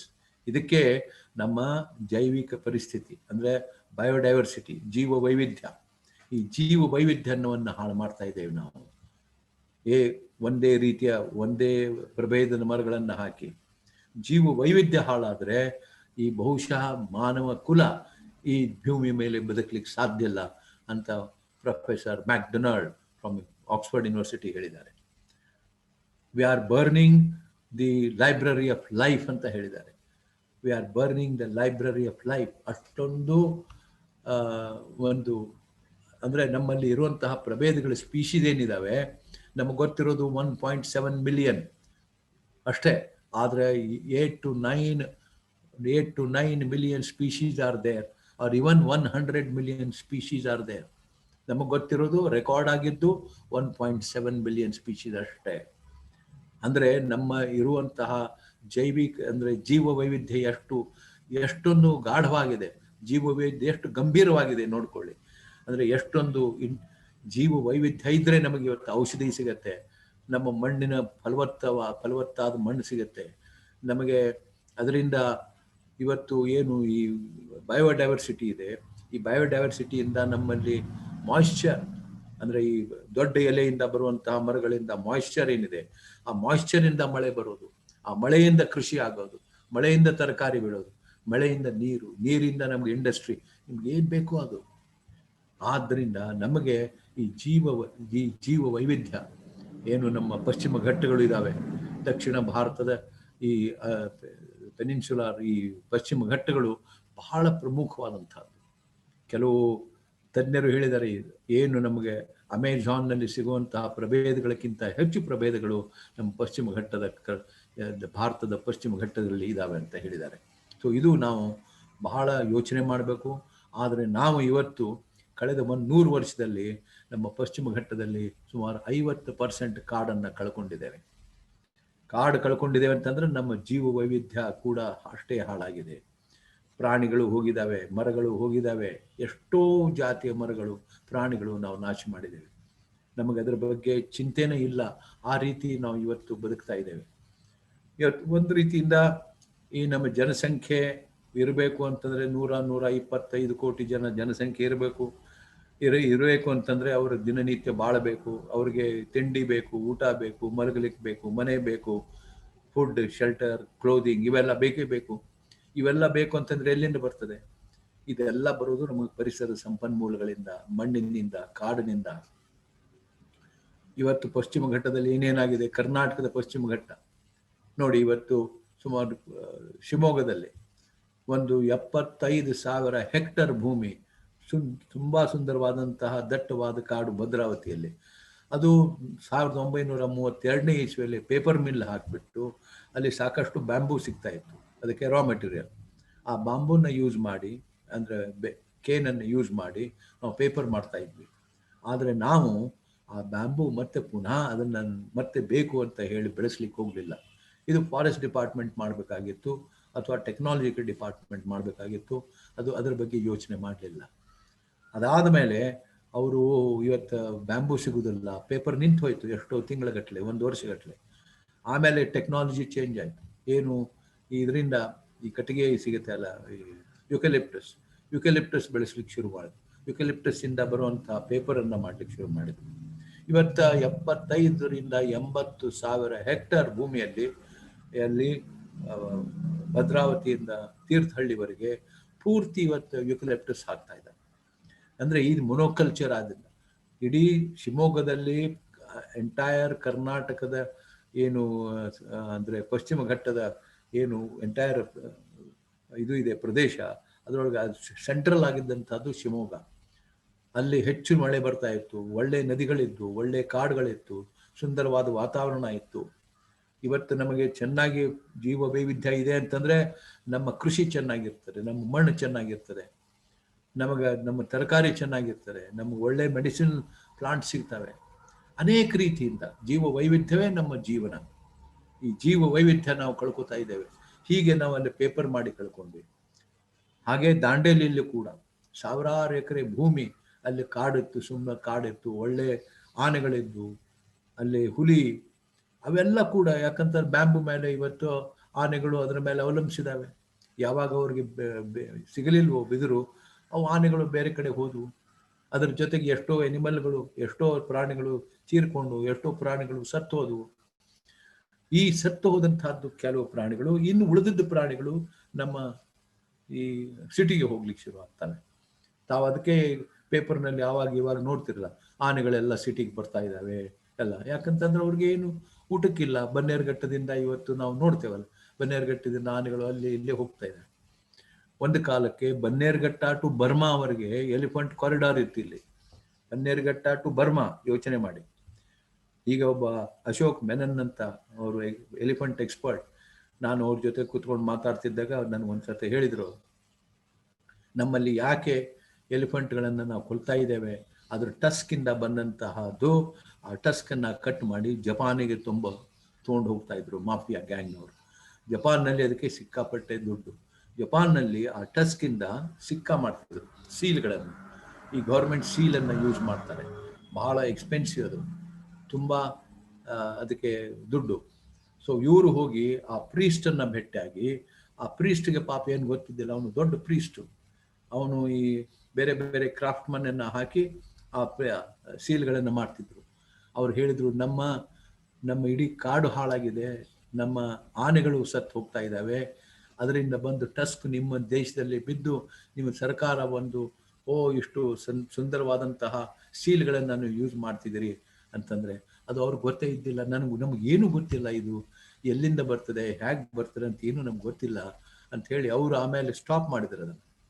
ಅದೇ ರೀತಿ ಬಹುಶಃ ಆಫ್ರಿಕಾದ ನೈಜೀರಿಯಾನೋ ಒಂದು ದೇಶದ ಒಂದು ಮುಖಂಡ ಎಲ್ಲ ಒಂದು ಟಸ್ಕನ್ನ ಇಡೀ ಜಗತ್ತಿನ ಎದುರು ಸುಟ್ಟು ಹಾಕಿಬಿಟ್ರು. ಸುಮಾರು 3,000 ಎಲಿಫೆಂಟ್ ಟಸ್ಕ್ಗಳು ಅದು ಇದು ಕ್ವಾರಿ ಇದು ಬರೋದು ಅದು ಪೂರ್ತಿ ಸುಟ್ಟು ಹಾಕ್ಬಿಟ್ರು. ಇದರಿಂದ ಬರುವಂತಹ ನಮ್ಗೆ ಆದಾಯ ಬೇಡ, ಆನೆ ಕೊಂದು ನಾವು ಆದಾಯದ ಮೇಲೆ ಇದ್ದೇವೆ ಅಂತ ಹೇಳೋದು ಜಗತ್ತಿಗೆ ತಪ್ಪಾಗತ್ತೆ, ನಾವು ನಮ್ಮ ಆನೆಗಳು ಬೇಕು ಅಂತ. ಇದೇ ಒಂದು ದೃಷ್ಟಿಕೋನದಿಂದ ಅಲ್ಲಿ ಒಬ್ಬ ಇಕಾಲಜಿಸ್ಟ್ ಪರಿಸರ ತಜ್ಞ ಹೇಳಿದ, ನಾನು 40 ವರ್ಷ ಈ ಆಫ್ರಿಕಾ ಖಂಡದಲ್ಲಿ ಕಳೆದಿದ್ದೇನೆ, 40 ವರ್ಷದಲ್ಲಿ ನಾವು ಸಾಕಷ್ಟು ಆನೆಗಳನ್ನು ಕೊಂದ್ವಿ. ಯಾಕಂದ್ರೆ ನಮಗೇನು ಅನಿಸಿತ್ತು, ಅವನು ಹೇಳ್ತಾನೆ, ಅದು ಇಕಾಲಜಿಸ್ಟ್ ಒಬ್ಬ ಪರಿಸರ ತಜ್ಞ ಏನು ಹೇಳ್ತಾನೆ ಅಂತಂದ್ರೆ, ಈ ಆನೆಗಳು ಇದ್ದಿದ್ರಿಂದಲೇ ಇವತ್ತು ಎಂಟೈರ್ ವೆಜಿಟೇಷನ್ ನಮ್ಮ ಕಾಡು ಹಾಳಾಗಿದೆ, ಅಲ್ಲಿರುವಂತಹ ಹುಲ್ಲು ಬೆಳೀತಾ ಇಲ್ಲ, ಕಂಟಿ ಬೆಳೀತಾ ಇಲ್ಲ. ಇವರು ಅದನ್ನೆಲ್ಲ ಪೂರ್ತಿ ನಾಶ ಮಾಡಿದ್ರು, ಆ ಆನೆಗಳನ್ನ ಕೊಂದ್ರು. ಅದಾದ್ಮೇಲೆ ಅವರು ಮೊನ್ನೆ ಹೇಳಿದ್ದಾನೆ, ನಾನು ಭಾಷಣ ಕೇಳಿದ್ದೇನೆ, ನಾನು ಬಹಳಷ್ಟು ಅನ್ಯಾಯ ಮಾಡಿದ್ದೇನೆ, ನರಕಕ್ಕೆ ಹೋಗ್ತೇನೆ, ನಾನು ಅಷ್ಟು ಆನೆಗಳನ್ನು ಕೊಂದಿದ್ದೇನೆ, ಕೊಲ್ಲಬಾರ್ದಾಗಿತ್ತು. ನನಗೆ ಇವತ್ತು ಅರ್ಥ ಆಯ್ತು, ನಾವು ಗಿಡಗಳನ್ನಾಗಲಿ ಇದು ಅವು ನಾಶ ಮಾಡೋದಲ್ಲ, they have to eat and move on. ಯಾಕಂತಂದರೆ ನಮ್ಮಲ್ಲಿ ಬೆಳೆದಂಥ ಅದು ಏನು ಬಿಸಿಲು ಕಾಲದೊಳಗೆ ಒಣಗ್ತದೆ, ಆ ಬಿಸಿಲು ಕಾಲದಲ್ಲಿ ಒಣಗಿದ್ದು ಏನು ಹುಲ್ಲೆಲ್ಲ ಇರ್ತದೆ ಅಥವಾ ಮಣ್ಣಿನೊಳಗೆ ಇರ್ತದೆ, ಒಂದು ಸಣ್ಣ ಮಳೆ ಬಂದರೆ ಮತ್ತೆ ಅದು ಉದ್ಭವ ಆಗ್ತದೆ, ಮತ್ತೆ ಹುಟ್ಟುಕೊಳ್ತದೆ, ಮತ್ತೆ ಎಲೆ ಬರ್ತವೆ, ಮತ್ತೆ ಹುಲ್ಲು ಬರ್ತದೆ, ಮತ್ತೆ ಈ ಗಿಡ ಬೆಳಿತವೆ. ಸೊ ಇದು ನಿರಂತರವಾದಂತಹ ಪರಿಸರದ ವಿಕಾಸ. ಈ ನಿರಂತರ ಪರಿಸರ ವಿಕಾಸವನ್ನ ನಾವು ಅರ್ಥ ಮಾಡ್ಕೋಬೇಕು. ಇವತ್ತು ಜಗತ್ತಿನಲ್ಲಿ ಅದೇ ಆಫ್ರಿಕಾದಲ್ಲಿ ಇವತ್ತು ನೀರಿಗೋಸ್ಕರ ಜನ ಒಂದು ಹಾತೊರಿತಾ ಇದ್ದಾರೆ, ಬಾಯಿ ಬಡ್ಕೋತಾ ಇದ್ದಾರೆ. ಯಾಕಂದ್ರೆ ಈ ರೀತಿ ನಾವು ಅಲ್ಲಿ ಇರುವಂತಹ ಪ್ರಾಣಿಗಳನ್ನ, ಅಲ್ಲಿರುವಂತಹ ಕಾಡುಗಳನ್ನ ಬೇರೆ ಬೇರೆ ದೇಶಗಳು ಬಂದು ಅಲ್ಲಿ ಕಾಲನಿ ಮಾಡಿ ನಾಶ ಮಾಡಿದ್ರು. ನಮ್ಮ ದೇಶದಲ್ಲಿ ಕೂಡ ಆಗಿದೆ. ಕೇರಳದಲ್ಲಿ ಎಷ್ಟೋ ಕಡೆಗೆ ನಾವು 1000 ಎಕರೆ ಅಲ್ಲಿ ಬೆಳೆದಂತಹ ನ್ಯಾಚುರಲ್ ಸ್ವಾಭಾವಿಕವಾದಂತಹ ಈ ಟೀಕು, ತೇಗಿನ ಮರ, ಅದನ್ನೆಲ್ಲ ತೆಗೆದುಬಿಟ್ಟು ತಾವು ತಮ್ಗೆ ಗೊತ್ತಿರುವ ಹಾಗೆ ರೈಲ್ವೆ ಟ್ರ್ಯಾಕ್ಗಳನ್ನು ಮಾಡಿದ್ರು, ಇನ್ನೊಂದು ಮಾಡಿದ್ರು, ಇವೆಲ್ಲ ತಮ್ಮ ದೇಶಕ್ಕೂ ತೊಗೊಂಡು ಹೋದ್ರು. ಆದ್ರೆ ಅವ್ರು ಹೇಳ್ತಾರೆ, ನಾವು ತೊಗೊಂಡು ಹೋದದ್ದು ಎಷ್ಟು ದೇಶಕ್ಕೆ? ನಮ್ಮೊಬ್ಬ ಪರಿಸರ ಫ್ರೆಂಡ್ ಹೇಳ್ತಾರೆ, ಇಂಗ್ಲೆಂಡ್ ಒಳಗೆ ಪ್ರತಿಯೊಂದು door is made of Indian teak ಅಂತ. ನನ್ನೊಬ್ಬ ಫ್ರೆಂಡ್ ಹೇಳ್ದ, may be true, but you can still grow more teak ಅಂತ ಹೇಳ್ತಾರೆ. ಎನಿವೆ, ಈ ರೀತಿ ನಾವು ಪರಿಸರವನ್ನ ಗಮನಿಸಬೇಕಾಗಿದೆ. ಅದರಲ್ಲೂ ಕೂಡ ಪಶ್ಚಿಮ ಘಟ್ಟದಲ್ಲಿ, ನಮ್ಮ ಪಶ್ಚಿಮ ಘಟ್ಟದಲ್ಲಿ ಸುಮಾರು 77 ಬಹಳ ದೊಡ್ಡ ಪರ್ವತದ ಶಿಖರಗಳಿದ್ದಾವೆ.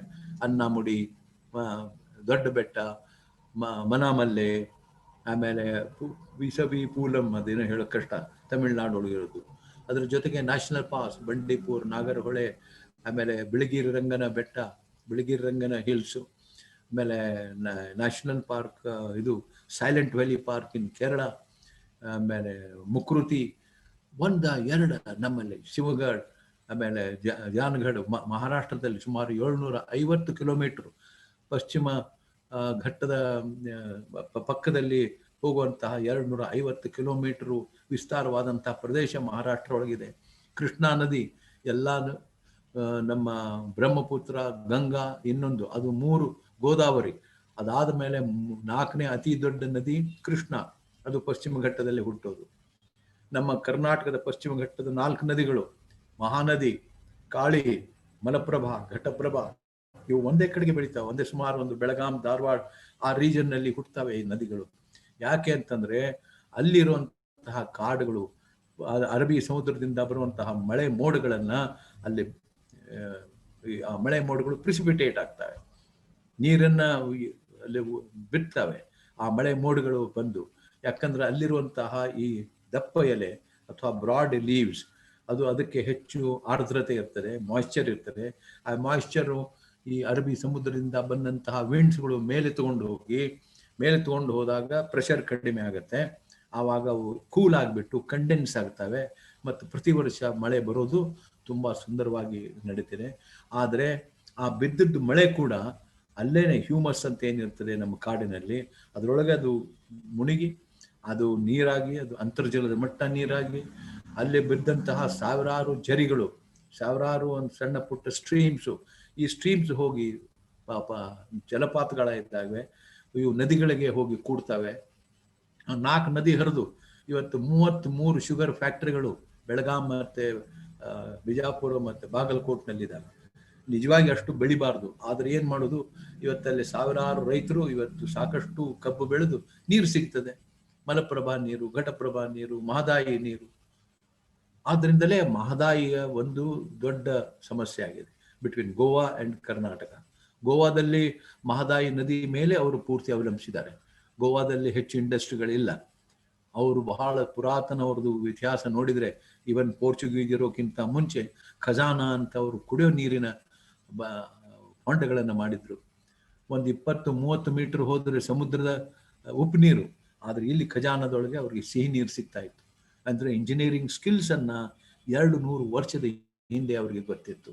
ಇದನ್ನು ನಾವು ವಿಚಾರ ಮಾಡಬೇಕು, ಯಾವ ರೀತಿ ಮನುಷ್ಯ ತನ್ನ ಲೋಕಲ್ ಆಗಿ ಎಬಿಲಿಟೀಸ್ ಬೆಳೆಸ್ತಾನೆ, ಲೋಕಲ್ ಆಗಿ ಸೈನ್ಸ್ ಅಂಡ್ ಟೆಕ್ನಾಲಜಿ ಬೆಳೆಸಿದ, ಲೋಕಲ್ ಆಗಿ ತಮ್ಮ ಸಂಪನ್ಮೂಲಗಳ ಮೇಲೆ ಅವಲಂಬಿಸಿದ, ಲೋಕಲ್ ಆಗಿ ಸೇತುವೆಗಳನ್ನು ಕಟ್ಟಿದ್ರು, ಲೋಕಲ್ ಆಗಿ ಮನೆಗಳನ್ನು ಕಟ್ಟಿದ್ರು.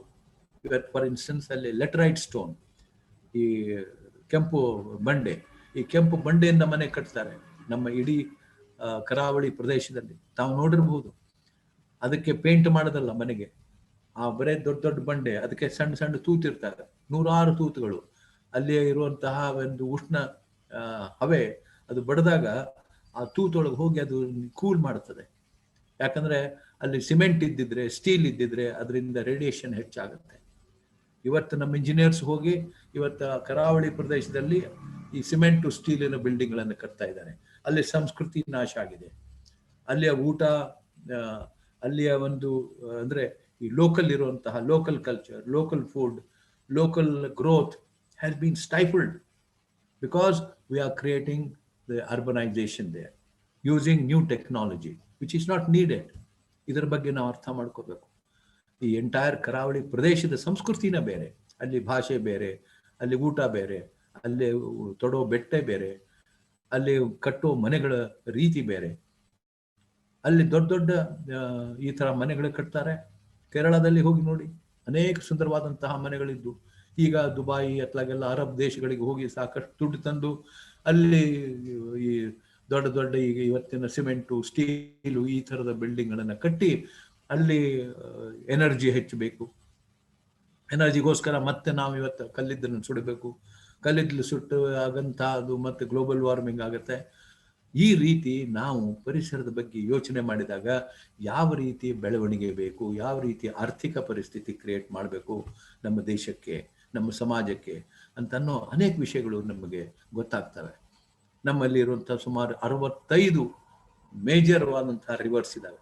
ಅದು ಹೇಳಿದ್ನಲ್ಲ, ಕೃಷ್ಣ, ಗೋದಾವರಿ, ಆಮೇಲೆ ಇದು ಪೆರಿಯಾರ್ನಲ್ಲಿ ನೋಡಿ, ಪೆರಿಯಾರ್ ಈ ನೀಲಗಿರಿ ಬಯೋಸ್ಫಿಯರ್ ಏನಿದೆ, ಇಷ್ಟೊಂದು ಸುಂದರವಾದಂತಹ ಸ್ಥಳ. ಅಲ್ಲಿ ಮೊಂಟಾನ ಅಂದ್ರೆ ಇದು ನಮ್ಮ ಶೋಲಾ ಫಾರೆಸ್ಟ್, ಶೋಲಾ ಅಂದ್ರೆ ನಮ್ಮ ಹುಲ್ಲುಗಾವಲು ಪ್ರದೇಶ, ಸೋನಾ ಐಲ್ಯಾಂಡ್. ಈ ಶೋಲಾ ಪ್ರದೇಶಗಳಲ್ಲಿ ಸಿಗುವಂತಹ ಹುಲ್ಲುಗಾವಲು ಪ್ರದೇಶ, ನಮ್ಮಲ್ಲಿ ಹುಲ್ಲುಗಾವಲು ಅಂತ ಅನ್ಕೊಳ್ಳಿ ವೇಸ್ಟ್ ಅಂತ ತಿಳ್ಕೊತೇವೆ ನಾವು, ಇದು ಹುಲ್ಲದೆ ಬರೇ ಅಂತ. ಹುಲ್ಲುಗಾವಲು ಪ್ರದೇಶ ಬಹಳ ಅತಿ ಮುಖ್ಯವಾದದ್ದು. ಅದು ನಮಗೆ ಕಾರ್ಬನ್ ಸಿಂಕ್, ಮತ್ತೆ ಮಳೆ ಬಿದ್ದಿದ್ದ ನೀರು ಅಂತರ್ಜಲದ ಮಟ್ಟ ಏರಿಸ್ತದೆ. ಅಲ್ಲಿರುವಂತಹ ಪ್ರಾಣಿ ಪಕ್ಷಿನೇ ಬೇರೆ, ಅಲ್ಲಿರುವಂತಹ ಸಣ್ಣ ಪುಟ್ಟ ಜಂತುಗಳು ಬೇರೆ. ಇದೇ ಪರಿಸರ ಅದು ಮುಖ್ಯವಾಗಿರ್ತದೆ. Wetlands are the backbone, they are the backbone of the landscape. ಇವೆಲ್ಲನೂ ನಾವು ತಿಳ್ಕೋಬೇಕು. ಈ ವೆಟ್ ಲ್ಯಾಂಡ್ಸ್ ಅನ್ನ ಪೂರ್ತಿ ನಾಶ ಮಾಡಿದೆ. ಇವತ್ತು ಹೈದರಾಬಾದ್ನಲ್ಲಿ, ಬೆಳಗಾಂನಲ್ಲಿ, ಧಾರವಾಡನಲ್ಲಿ ಯಾವಾಗ ಸಿಕ್ಕಾಪಟ್ಟೆ ನೆರೆ ಹಾವಳಿ ಇದೆ. ನಾನು ಸುಮಾರು 30 ವರ್ಷ ಅಲ್ಲಿದ್ದಾಗ ಈ ತರದ ಎಂದೆಂದೂ ನೆರೆ ಹಾವಳಿ ಬಂದಿದ್ದು ನೋಡಿದ್ದಿಲ್ಲ. ಒಂದೇ ಒಂದು ಸರ್ತಿ ಕೊಯ್ನಾ ಡ್ಯಾಮ್ ಬರ್ಸ್ಟ್ ಆಗಿತ್ತು.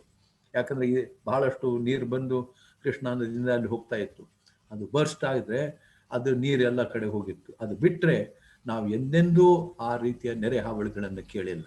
ಆದ್ರೆ ಈಗ ಬರ್ತಾ ಈ ಕೊನೆಯ 3 ವರ್ಷದಲ್ಲಿ ಮಳೆ ಅತಿ ಹೆಚ್ಚಾಗಿ, ಯಾಕಂದ್ರೆ ಕ್ಲೈಮೇಟ್ ಚೇಂಜ್ ಆಗಿದೆ, ಟೆಂಪರೇಚರ್ಸ್ ಆರ್ ಮೋರ್. ಈ ಟೆಂಪರೇಚರ್ಸು ಹೆಚ್ಚು ನಮ್ಮ ಅರೇಬಿಯನ್ ಸಮುದ್ರ ಮತ್ತೆ ಬೇ ಆಫ್ ಬೆಂಗಾಲ್ ಇದರಲ್ಲಿ ಹೆಚ್ಚು ಒಂದು ಟೆಂಪರೇಚರ್ ಆಗಿ, ಅಲ್ಲಿ ಸೈಕ್ಲೋನ್ಸು, ಅಲ್ಲಿ ಸ್ಟಾರ್ಮ್ಸು, ಅಲ್ಲಿ ಇದು ಬಂದು ಇವತ್ತು ನಮ್ಮ ಇಡೀ ಪ್ರದೇಶಗಳನ್ನ ಹೋಗ್ತಾ ಇದ್ದಾವೆ. ಇದು ನಾವು ಯೋಚನೆ ಮಾಡಬೇಕು. ಈ ಮಳೆ ಬಿದ್ದದ್ದು, ಎಷ್ಟೋ ಮಳೆ ಬಹಳ ಜೋರು ಬಿದ್ದರೂ ಕೂಡ ಅದು ಅಲ್ಲೇ ಇಂಗ್ತಾ ಇತ್ತು ಕಾಡಿನಲ್ಲಿ. 50% ಕಾಡು ಹೋಗಿದ್ರಿಂದ ಆ ಕಾಡು ಇದೇನು ಗ್ಲೋಬಲ್ ವಾರ್ಮಿಂಗ್ ಕಡಿಮೆ ಮಾಡ್ತಿತ್ತು, ಅಂದರೆ ಈಗೇನು ಟೆಂಪರೇಚರ್ ಅಥವಾ ಭೂ ತಾಪಮಾನ ಏರ್ತದಲ್ಲ, ಅದನ್ನು ಕಡಿಮೆ ಮಾಡೋದಕ್ಕೆ ಗಿಡನೇ ಬೇಕು. ಈ ಕಾರ್ಬನ್ ಡೈಆಕ್ಸೈಡ್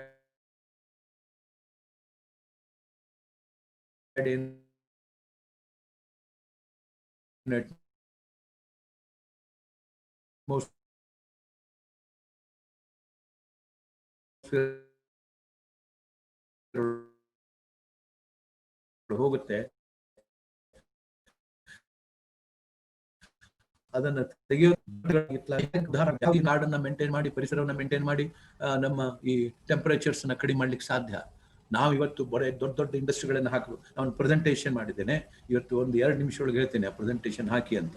ಯಾಕಂದ್ರೆ ಇಲ್ಲಿ ಈ ಪ್ರೆಸೆಂಟೇಷನ್ ಬಗ್ಗೆ ಅಂತಂದ್ರೆ ನಾನು ದೊಡ್ಡ ದೊಡ್ಡ ಇಂಡಸ್ಟ್ರಿ ಯಾವ ರೀತಿ ನಮ್ಮ ಪರಿಸರವನ್ನ ನಾಶ ಮಾಡೋದಕ್ಕೆ ಕಾರಣ ಆಗಿದೆ ಅಂತ ಅನ್ನೋದನ್ನು. ಏನಾಯ್ತು? ಹಲೋ,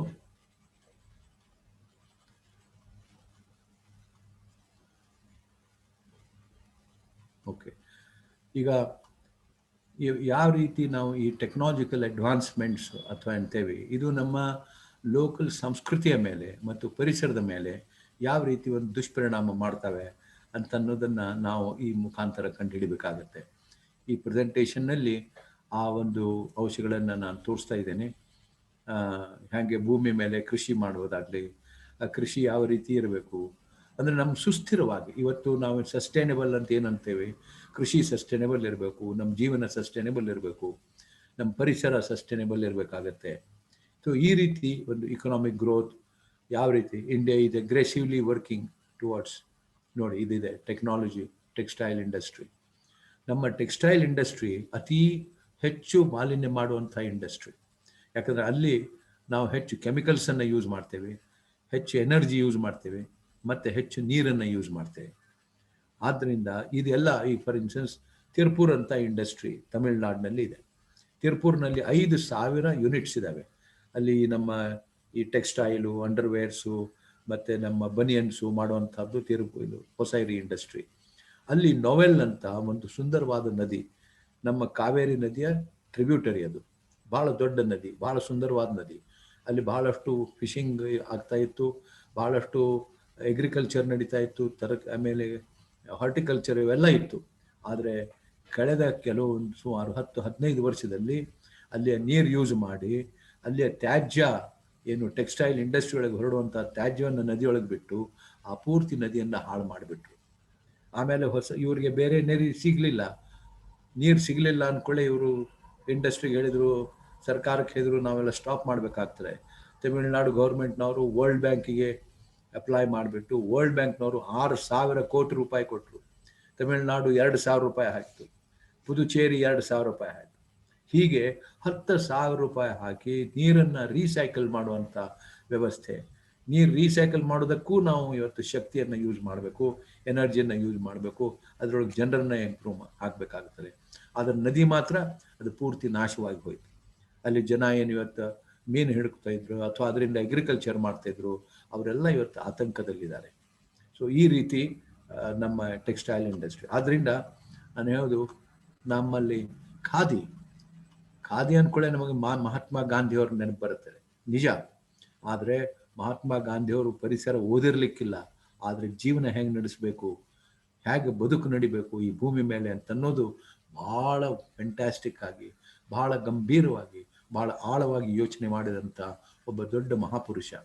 ಅದಕ್ಕೇ ಅವರಿಗೆ ಸ್ಟ್ಯಾನ್ಫೋರ್ಡ್ ಯೂನಿವರ್ಸಿಟಿ ಅವರು ಹೇಳಿದರು, Mahatma Gandhi is a fantastic light, he has throne a great light on the world. ಅವರ ಬಗ್ಗೆ ಒಂದು ಶೂಮಾಕರ್, ಅದು ಮುಂದೆ ಹೇಳ್ತೇನೆ, ಶೂಮಾಕರ್ ಬಗ್ಗೆ ಮುಂದೆ ನೆಕ್ಸ್ಟ್ ಮಾಡಿ. ಸೊ ಇಲ್ಲಿ ನಾವು ಇನ್ನೊಂದು ಈಸ್ ಎಕ್ಸ್ಟೆನ್ಸಿವ್ಲಿ ಯೂಸ್ಡ್ ಪ್ಲಾಸ್ಟಿಕ್ಕು ನಿಜವಾಗಿ ಒಂದು ತುಂಬ ಒಳ್ಳೆಯ ಅದು ಪದಾರ್ಥ, ಒಂದು ಒಳ್ಳೆಯ ವಸ್ತು. ಅದು ಹೆಚ್ಚು ಹಾಳಾಗೋದಲ್ಲ. ಪ್ಲಾಸ್ಟಿಕ್ಕಲ್ಲಿ ನಾವು ಅನೇಕ ವಸ್ತುಗಳನ್ನು ಇಡ್ಬೋದು. ಪ್ಲಾಸ್ಟಿಕ್ ಇವತ್ತು ಆಟೋಮೊಬೈಲ್ ಇಂಡಸ್ಟ್ರಿ ಆಗಲಿ, ಅಗ್ರಿಕಲ್ಚರ್ ಆಗಲಿ, ಅಥವಾ ಮನೆ ಕಟ್ಟೋದ್ರೊಳಗಾಗಲಿ, ಅನೇಕ ರೀತಿಯಿಂದ ನಮ್ಮ ಕುರ್ಚಿಗಳಾಗಲಿ ನಾವು ಯೂಸ್ ಮಾಡಲಿಕ್ಕೆ ಸಾಧ್ಯ ಇದೆ. ಮತ್ತು ಸಮುದ್ರದೊಳಗೆ ಮೀನು ಹಿಡಿಯೋರು ಕೂಡ ಪ್ಲಾಸ್ಟಿಕ್ ರೋಪ್ಸನ್ನು ಅದನ್ನು ಯೂಸ್ ಮಾಡ್ತಾರೆ. ಸೊ ಇದರಿಂದ ಪ್ಲಾಸ್ಟಿಕ್ಕನ್ನು ನಾವು ನಿಜವಾಗಿ ನೋಡಿದರೆ ಪ್ಲಾಸ್ಟಿಕ್ಕನ್ನು ಒಂದು ಆರ್ಥಿಕ ಪ್ರಗತಿಗೋಸ್ಕರ ಅದನ್ನು ನಾವು ಉಪಯೋಗ ಮಾಡೋದು ನಿಜ, ಇಲ್ಲಂತಲ್ಲ.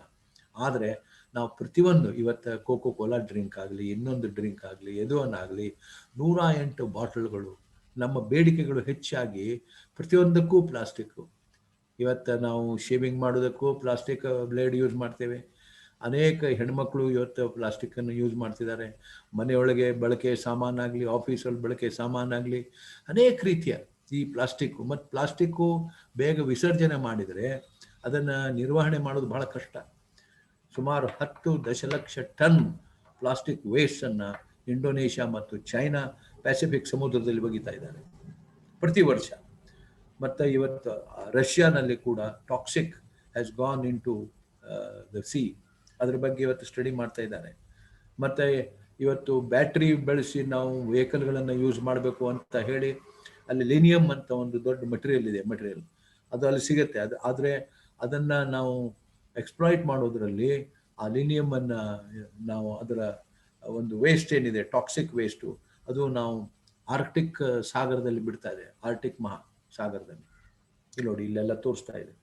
ಇಷ್ಟೊಂದು ಪ್ಲಾಸ್ಟಿಕ್ಕನ್ನು ನಾವು ಬಳಕೆ ಮಾಡಿದರೆ ಯಾವ ರೀತಿ ನಮ್ಮ ಸಮಾಜ, ನಮ್ಮ ಸಂಸ್ಕೃತಿ, ನಮ್ಮ ಆರ್ಥಿಕ ವ್ಯವಸ್ಥೆ ತಡಿಲಿಕ್ಕೆ ಸಾಧ್ಯ? ಇದನ್ನು ನಿರ್ವಹಣೆ ಮಾಡೋದು ಬಹಳ ಕಷ್ಟ ಇದೆ. ಆದ್ದರಿಂದ ಪ್ಲಾಸ್ಟಿಕ್ ಎಷ್ಟು ಬಳಸಬೇಕು, ಎಲ್ಲಿ ಬೆಳೆಸಬೇಕು, ಅದರ ಉಪಯೋಗ ಎಲ್ಲಿ ಚೆನ್ನಾಗಾಗತ್ತೆ, ಅದು ಮಾತ್ರ ನಮಗೆ ಗೊತ್ತಿದ್ರೆ ಸಾಕು. ಅಲ್ಲಿ ಮಾತ್ರ ಯೂಸ್ ಮಾಡಬೇಕು. ಎಷ್ಟೋ ಹೆಣ್ಮಕ್ಳು ಬಹುಶಃ ಎಷ್ಟೋ ಹಳ್ಳಿಗಳಲ್ಲಿ ಇವತ್ತು ಹಿಂದೆ ದೊಡ್ಡ ದೊಡ್ಡ ಬಕೆಟ್ ತೊಗೊಂಡು ಹೋಗ್ತಾ ಇದ್ರು, ಅಥವಾ ಅವರು ಗಡಿಗೆಗಳನ್ನು ತೊಗೊಂಡು ಹೋಗ್ತಾ ಇದ್ರು, ಗಡಿಗೆ ಹೊಡಿತಾ ಇತ್ತು. ಇವತ್ತು ಪ್ಲಾಸ್ಟಿಕ್ಕು ಸ್ವಲ್ಪ ಹಗುರವಾಗಿದೆ. ಪ್ಲಾಸ್ಟಿಕ್ಕು ಬಕೆಟನ್ನು ಈಸಿಯಾಗಿ ತೊಗೊಂಡು ಹೋಗ್ಬೋದು, ಪ್ಲಾಸ್ಟಿಕ್ ಕೊಡಗಳನ್ನು ಸ್ವಲ್ಪ ಈಸಿಯಾಗಿ ತೊಗೊಂಡು ಹೋಗ್ಬೋದು. ಇಂಥ ಕೆಲಸಕ್ಕೆ ಇವತ್ತು ಯೂಸ್ ಮಾಡಲಿಕ್ಕೆ ನಾವು ಪರವಾಗಿಲ್ಲ. ಆದರೆ ಪ್ಲಾಸ್ಟಿಕ್ಕು ಈಗ ಬಿಲೋ 40 ಮೈಕ್ರಾನ್ ಅಂತಂದರೆ ಈ ಥಿನ್ ಪ್ಲಾಸ್ಟಿಕ್ ಏನಿದೆ, ಅದು ಏನು ಸುಮಾರು 100, 200, 500 ವರ್ಷದ ಒಳಗೆ ಆ ಮಣ್ಣಿನೊಳಗೆ ಇರ್ತದೆ. ಸೊ ಈ ರೀತಿ ನಾವು ಪ್ಲಾಸ್ಟಿಕ್ ಬಳಸೋದ್ರಲ್ಲಿ ಹೆಚ್ಚು ಜವಾಬ್ದಾರಿಯನ್ನು ವಹಿಸಬೇಕಾಗಿದೆ. Next please. ನಾವು ಕಾಡುಗಳನ್ನು ನಾಶ ಮಾಡ್ತಾ ಇದ್ದೇವೆ ನೋಡಿ. ಹಾಗೆ ಒಂದು ಮರ ಒಂದು ಸಸಿಯಾಗಿ ಹುಟ್ಟಿ ಅದು ನಿಧಾನವಾಗಿ ಬೆಳೆದು ಹೆಮ್ಮರ ಆಗೋದಕ್ಕೆ ಬೇಕಾಗುವಂಥ ವರ್ಷಗಳು, ಅದು ಕಡಿಯೋದ್ರಲ್ಲಿ ಜಸ್ಟ್ ಒಂದು 5 ಸೆಕೆಂಡು 10 ಸೆಕೆಂಡ್ನಲ್ಲಿ ಇವತ್ತು ಕರ್ಗಸ್ನಿಂದ ನಾವು ಇವತ್ತು ಕೆಳಗೆ ಹಾಕಿಬಿಡ್ತೇವೆ, ಅದನ್ನು ಕೆಡವಿಬಿಡ್ತೇವೆ.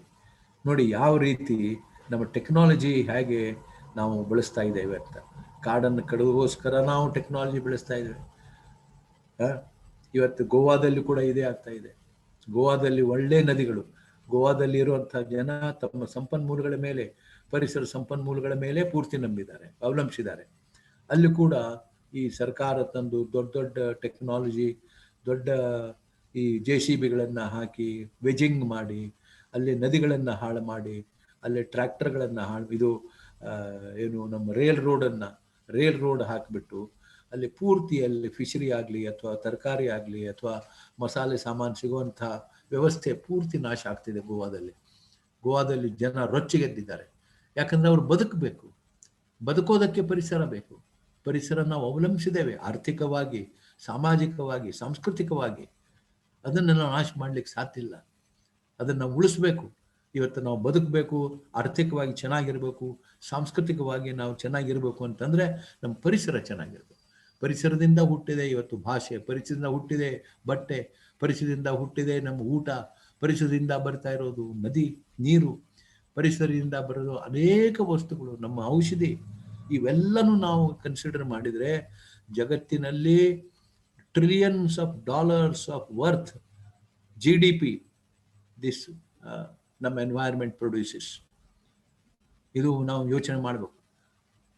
ಸಾವಿರಾರು ಮಿಲಿಯನ್ಸ್ ಆಫ್ ಡಾಲರ್ಸ್ ಆಫ್ ನಮ್ಮ GDP ಗ್ರಾಸ್ ಡೊಮೆಸ್ಟಿಕ್ ಪ್ರಾಡಕ್ಟ್ ಇವತ್ತು ನಮ್ಮ ಪರಿಸರ ಇವತ್ತು ನಿರ್ಮಾಣ ಮಾಡ್ತಾ ಇದೆ.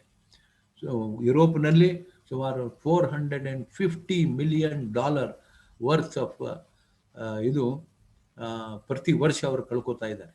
ಈ ಜೈವಿಕ ವೈವಿಧ್ಯತೆ, ಜೀವ ವೈವಿಧ್ಯತೆ ಹೋಗಿ ಬಯೋಡೈವರ್ಸಿಟಿ ನಾಶದಿಂದ ಸುಮಾರು 3% ಆಫ್ ದೇರ್ GDP ಅಂದರೆ $450 million euros worth of waste. ಇದು ಅದು that much is wasted because they have wasted the biodiversity. ಅದರ ಜೊತೆಗೆ ಅವರ ಪರಿಸರ ಜೊತೆಗೆ ಅವರ ಎಕಾನಮಿ ಕೂಡ ಹಾಳಾಗ್ತಾ ಇದೆ ಅಂತ ಹೇಳುವ ಒಂದು ಉದ್ದೇಶ. ಮಿಲ್ಸ್ ಇನ್ ಶಿವಮೊಗ್ಗ, ಇದ್ರ ಬಗ್ಗೆ ನಾನು ಹೇಳಿದೆ ನಿಮಗೆ. ಮಿಲ್ಸು ಇದು ಶುರುವಾಗಿದ್ದು 1932ರಲ್ಲಿ. ಅಲ್ಲಿ ಯಾವ ರೀತಿ ಅಲ್ಲಿ ಬೆಳೆದಂತಹ ಪೇಪರು ಅದಕ್ಕೆ ಯೂಸ್ ಮಾಡಿ, ಪೇಪರ್ನಲ್ಲಿ ಕೆಮಿಕಲ್ಸು, ಪೇಪರ್ನಲ್ಲಿ ನೀರು ಅಲ್ಲಿ ಹೋಗಿ ತುಂಗಾ ನದಿಗೆ ಬಿಡ್ತಾ ಇದ್ರು, ನದಿಗೆ ಶರಾವತಿ ನದಿಗೆ ಬಿಡ್ತಾ ಇದ್ರು. ಆ ಶರಾವತಿ ನದಿ ಹಾಳಾಗ್ತಾ ಇತ್ತು. ಎಷ್ಟೋ ಕಾಡು ನಾಶ ಆಗಿ ಹೋಯಿತು. ಅಲ್ಲಿ ಸಿಗುವಂತಹ ಕಾಡು ಎಮ್ಮೆ ಆಗಲಿ, ಕಾಡು ಅಥವಾ ಎಲಿಫೆಂಟ್ಸ್ ಹೋಗ್ಬಿಟ್ಟು ಅದ್ರ ಮೇಲೆ ಬದುಕಿದಂಥ ಅವಲಂಬಿಸಿದಂಥ ಅನೇಕ ರೀತಿಯ ಸಸ್ಯ ಪ್ರಾಣಿಗಳು ನಾಶ ಆದವು. ಇದು ನಾಶ ಆದರೆ, ಪರಿಸರ ನಾಶ ಆದರೆ ಕಾಡು ನಾಶ ಆಗ್ತದೆ. ನಮ್ಮ ಕಾಡು ಅಂತಂದರೆ ಬರೀ ಒಂದು ಗಂಭೀರವಾಗಿ ಯೋಚನೆ ಮಾಡಬೇಕಾಗಿಲ್ಲ. ಕಾಡಿನಿಂದ ನಮಗೆ ಆರ್ಥಿಕ ಪರಿಸ್ಥಿತಿ ಬರ್ತದೆ, ಕಾಡಿನಿಂದ ನಮಗೆ ಮಳೆ ಬರ್ತದೆ, ಕಾಡಿನಿಂದ ನೀರು ಬರ್ತದೆ, ಕಾಡಿನಿಂದ ನಮಗೆ ಊಟ ಬರ್ತದೆ. ಅನೇಕ ರೀತಿಯ ಮನೆಯಲ್ಲಿ ಬುಟ್ಟಿಯಿಂದ ಒಂದು ಚಾಪೆಯಿಂದ ಹಿಡ್ಕೊಂಡು ಅನೇಕ ರೀತಿಯ ಇದು ನಮಗೆ ನಾವು ದಿನನಿತ್ಯ ಉಪಯೋಗ ಮಾಡುವಂಥ ವಸ್ತುಗಳನ್ನು ತಯಾರು ಮಾಡುವಂಥ ಈ ಸಂಪನ್ಮೂಲಗಳು ನಮಗೆ ಕಾಡುಗಳು, ಅರಣ್ಯ ಪ್ರದೇಶಗಳು ಕೊಡ್ತಾ ಇದ್ದಾವೆ. ಸುಮಾರು 1,40,000 ಕಿಲೋಮೀಟರ್ ಪ್ರದೇಶದಷ್ಟು ಪಶ್ಚಿಮ ಘಟ್ಟದ ಕಾಡುಗಳು ಇವತ್ತು ಇಡೀ ದಕ್ಷಿಣ ಭಾರತವನ್ನು ಬಹಳ ಒಂದು ಏನು ನಮ್ಮ ಕನಸುಗಳನ್ನೆಲ್ಲ ನನಸು ಮಾಡುವಂತಹ ಒಂದು ಕೆಪಾಸಿಟಿ ಈ ಪಶ್ಚಿಮ ಘಟ್ಟಗಳಿಗಿದೆ. ಅದು ನಾವು ನೋಡ್ತಾ ಇಲ್ಲ. ಅಷ್ಟು 50% ಹಾಳಾಗಿದೆ ಅಂತಂದರೆ ವಿಚಾರ ಮಾಡಿ. 50% ನಾವು ಅಲ್ಲಿ ಗಿಡ ಬೆಳೆಸ್ಲಿಕ್ಕಾಗತ್ತಾ? ಕಾಡಿನಲ್ಲಿ ನಾವು ಹೋಗಿ ಗಿಡ ಬೆಳೆದಿಲ್ಲ. ಆ ಥರ ಕಾಡಿನಲ್ಲಿ ತಂದೇ ಆದಂಥ ರೀತಿಯಲ್ಲಿ ತಂದೇ ಆದ ಪ್ರಭೇದಗಳು ಅಲ್ಲಿ ಹುಟ್ಟಬೇಕು. ಅಲ್ಲಿಯ ಜೇನುನೊಣ ಇರಬೇಕು. ಅಲ್ಲಿ ನಾವು ಇವತ್ತು ಬಾಳೆಹಣ್ಣು ಬೆಳೆಸಿ, ಇದು ಬೆಳೆಸಿ, ಕಾಫಿ ಬೆಳೆಸಿ, ಟೀ ಬೆಳೆಸಿ ಅದಕ್ಕೆ ಫರ್ಟಿಲೈಸರ್ನ ಯೂಸ್ ಮಾಡ್ತಿದ್ದೇವೆ. ಆ ಫರ್ಟಿಲೈಸರ್ ಆ ವಾಸನೆಗೆ ಆ ಜೇನು ಹುಳ ಸಾಯ್ತಾ ಇದ್ದಾವೆ, ಅಲ್ಲಿ ನಾಶ ಆಗ್ತಾ ಇದೆ. ಪರಾಗಸ್ಪರ್ಶ ಆಗ್ತಾ ಇಲ್ಲ. ಪರಾಗಸ್ಪರ್ಶ ಆಗಲಿಲ್ಲ ಅಂತಂದರೆ ಹಣ್ಣು ಬೀಜ ಬೆಳೆಯಲ್ಲ, ನಟ್ಸ್ ಬರಲ್ಲ, ಬೇರೆ ಕಡೆ ಹೋಗಿ ಕೃಷಿ ಬರಲ್ಲ. ಯಾವ ರೀತಿ ಬದುಕೋದು ನಾವು? ನಮ್ಗೆ ಊಟ ಸಿಗಲಿಲ್ಲ ಅಂತಂದರೆ. ಸೊ ಕಾಡಿನಲ್ಲಿ ನಮಗೆ ಊಟನೂ ಸಿಗುತ್ತೆ. ಇದನ್ನು ನಾವು ಯೋಚನೆ ಮಾಡಬೇಕು. Yes, mega pollution, mega industries, massive pollution. ಇಷ್ಟು ಕಡೆಗೆ ನಾವು ಮೊನ್ನೆ ಒಬ್ಬರು ಟಿ ವಿಯಲ್ಲಿ ನೋಡ್ತಾ ಇದ್ದೆ, ಅವನು ಹೇಳ್ತಾ ಇದ್ದ BBC ನಮ್ಮ ಜನರಿಗೆ ಈ ಗ್ಲೋಬಲ್ ವಾರ್ಮಿಂಗನ್ನು ಹೇಗೆ ಕಡಿಮೆ ಮಾಡಬೇಕು, ಅಥವಾ ಈ ಪರಿಸರದ ವಿಪರ್ಯಾಸ, ಪರಿಸರದ ವ್ಯತ್ಯಾಸ ಏನಿದೆ ಅಂದರೆ ಹವಾಮಾನದ ವೈಪರ್ಯ ಯಾವ ರೀತಿ ಕಡಿಮೆ ಮಾಡೋದು ನಮಗೆಲ್ಲ ಗೊತ್ತಿದೆ. ಆದರೆ ಅಷ್ಟು ದುಡ್ಡು ಹಾಕಲಿಕ್ಕೆ ನಮ್ಮ ಇಂಡಸ್ಟ್ರಿಗಳು ಮುಂದೆ ಬರ್ತಾ ಇಲ್ಲ. ಭಾಳೇನು ದುಡ್ಡಿಲ್ಲ, ಹಾಕ್ಲಿಕ್ಕೆ ಮುಂದೆ ಬರ್ತಾ ಇಲ್ಲ. ಅದು ಮುಂದೆ ಬಂದರೂ ಕೂಡ ಅವ್ರಿಗೆ ಕೆಲವು ಸಮಸ್ಯೆ ಇರ್ಬೋದೇನೋ ಗೊತ್ತಿಲ್ಲ. ಸರ್ಕಾರ ಕೂಡ ಮುಂದೆ ಅದಕ್ಕೆ ಕಾಲು ಇಡ್ತಾ ಇಲ್ಲ. ಅಲ್ಲಿ ಸರ್ಕಾರ ಹೇಳ್ತಾರೆ ನಾವೇನು ಹೆಚ್ಚು ಮಾಲಿನ್ಯ ಮಾಡ್ತಾ ಇಲ್ಲ, ಹವಾ ಆಗಲಿ ನೀರಾಗಲಿ ಅಥವಾ ಯಾವ ಮಾಲಿನ್ಯ ಮಾಡ್ತಾ ಇಲ್ಲ ಅಂತ ಅಮೇರಿಕನ್ ಸರ್ಕಾರ ಹೇಳ್ತಾ ಬಂದಿದೆ. ನಾವು ಕೂಡ ಜೀವ ವೈವಿಧ್ಯ ಸುಮಾರು 1993 ಏನು first international conference on biodiversity ಆಯಿತು ರಿಯೋ ಡಿ ಜನೈರೊಲ್ಲಿ. ಅದು ಕೂಡ ಅಲ್ಲಿ ಹೇಳಿದರು ನಮ್ಮ ಕಾರ್ಗಳಾಗಲಿ ನಮ್ಮ ಇಂಡಸ್ಟ್ರಿ ಆಗಲಿ ಏನು ಪೊಲ್ಯೂಟ್ ಮಾಡಲ್ಲ ಅಂತ. ಆದರೆ ಮಾಡ್ತಾ ಇರೋದು ಹೆಚ್ಚು ಅವರೇ. ಆವಾಗ ಈಗ ನಮ್ಮ ದೇಶ ಹೆಚ್ಚು ಮಾಡ್ತಾ ಇದೆ, ಚೈನಾ ಮಾಡ್ತಾ ಇದೆ, ರಷ್ಯಾ ಮಾಡ್ತಾ ಇದೆ. ಯಾಕೆ? ನಾವು ಆರ್ಥಿಕ ಅಭಿವೃದ್ಧಿಯ ಹಿಂದೆ ಬೆನ್ನು ಹತ್ತಿದ್ದೇವೆ. ಈ ಆರ್ಥಿಕ ಅಭಿವೃದ್ಧಿ ಹೇಗೆ ಮಾಡಬೇಕು ಅಂತ ಅನ್ನೋದನ್ನು ಇಲ್ಲಿವರೆಗೆ ನಾನು ನಿಮ್ಗೆ ಹೇಳಿದ್ದೇನೆ. ಈ ಶೂಮಾಕರ್ ಅಂತ ಹೇಳಿದ್ದೆ ಒಬ್ಬ ಎಕನಾಮಿಸ್ಟು, ಗ್ರೇಟ್ ಎನ್ವೈರ್ಮೆಂಟಲಿಸ್ಟ್, ಅವನ ಬಗ್ಗೆ ಹೇಳ್ತೇನೆ ಕೊನೆಗೆ. ಖಾದಿ ಇಂಡಸ್ಟ್ರಿ, ಖಾದಿ ಯಾಕೆ ಹೇಳ್ತೇನೆ ಅಂತಂದರೆ, ಇವತ್ತು ಖಾದಿ ಬೆಳೆದ್ರೆ ನಮ್ಮಲ್ಲಿ ಕೃಷಿ ಚೆನ್ನಾಗಿರುತ್ತೆ. ಕೃಷಿ ಚೆನ್ನಾಗಿದ್ದರೆ ಅಲ್ಲಿ ರೈತರು ಅಲ್ಲೇ ಚೆನ್ನಾಗಿ ಬಾಳ್ತಾರೆ. ನಮ್ಮ ಕಡೆಗೆ ಎರೆ ಭೂಮಿ ಅಂತಂದರೆ ಈ ಬ್ಲ್ಯಾಕ್ ಸಾಯಿಲ್, ಅಲ್ಲಿ ಚೆನ್ನಾಗಿ ಖಾದಿ ಬರ್ತದೆ, ಇದು ಬೆಳೀತದೆ, ಏನು ಹತ್ತಿ, ಅದನ್ನು ಬೆಳೀತಾರೆ. ಹೆಣ್ಮಕ್ಳು, ಬಹಳಷ್ಟು ಹೆಣ್ಮಕ್ಳೇ ಇದರಲ್ಲಿ ಕೆಲಸ ಮಾಡೋದು, ರಾಟಿ ಹೊಡಿತಾರೆ. ಆ ಹೆಣ್ಮಕ್ಳು ತನ್ನ ಸಣ್ಣ ಸಣ್ಣ ಮಕ್ಕಳನ್ನ ಕರ್ಕೊಂಡು ಬೆಳಗ್ಗಿಂದ ಸಾಯಂಕಾಲವರೆಗೆ ಅಲ್ಲಿ ಇರ್ತಾರೆ. ಹೆಚ್ಚು ಲೈಟ್ ಯೂಸ್ ಮಾಡಲ್ಲ, ಹೆಚ್ಚು ನೀರು ಯೂಸ್ ಮಾಡಲ್ಲ, ಹೆಚ್ಚು ಕೆಮಿಕಲ್ಸೇ ಇಲ್ಲ ಎಲ್ಲಿ? ನಮ್ಮ ಖಾದಿಯಲ್ಲಿ. ಆದ್ದರಿಂದ ನಾವು ಖಾದಿ ಇವತ್ತನ್ನು ಯೂಸ್ ಮಾಡಿದರೆ ಒಂದು ಒಂದು ಒಂದು ಮಟ್ಟಿನಲ್ಲಿ, ಅಂದರೆ ಇವತ್ತು ಖಾದಿ ಅಂದ್ಕೊಳ್ಳೆ ನಮಗೆ ಒಂದು ಖಾದಿ ಟೋಪಿ ಅಥವಾ ಪಾಯ್ಜಾಮ ಅಂತ ತಲೆಯಲ್ಲಿ ಬರ್ತದೆ, ಅದು ಬೇಡ. ಇವತ್ತು ಖಾದಿ ಇವತ್ತು ಫ್ಯಾಷನ್ ಆಗಿದೆ. ನಮ್ಮ ಶಾರ್ಟ್ಸ್ ಹಾಕ್ಬೋದು, ಲೇಡೀಸನ್ನು ಟಾಪ್ಸ್ ಹಾಕಿ ಯೂಸ್ ಮಾಡ್ಬೋದು. ಅನೇಕ ರೀತಿಯ, ಮತ್ತು ಖಾದಿ ಪೂರ್ತಿ ಖಾದಿ ಯೂಸ್ ಮಾಡಬೇಕಂತೂ ಇಲ್ಲ. ಈಗ ಸೇಲಂನಲ್ಲಿ, ತಮಿಳುನಾಡಿನಲ್ಲಿ 25% ಅವರು ಟೆರಿನ್ನು ನೈಲೋನು ಯೂಸ್ ಮಾಡಿ 75% ಖಾದಿಗೆ ಮಿಕ್ಸ್ ಮಾಡ್ತಾರೆ.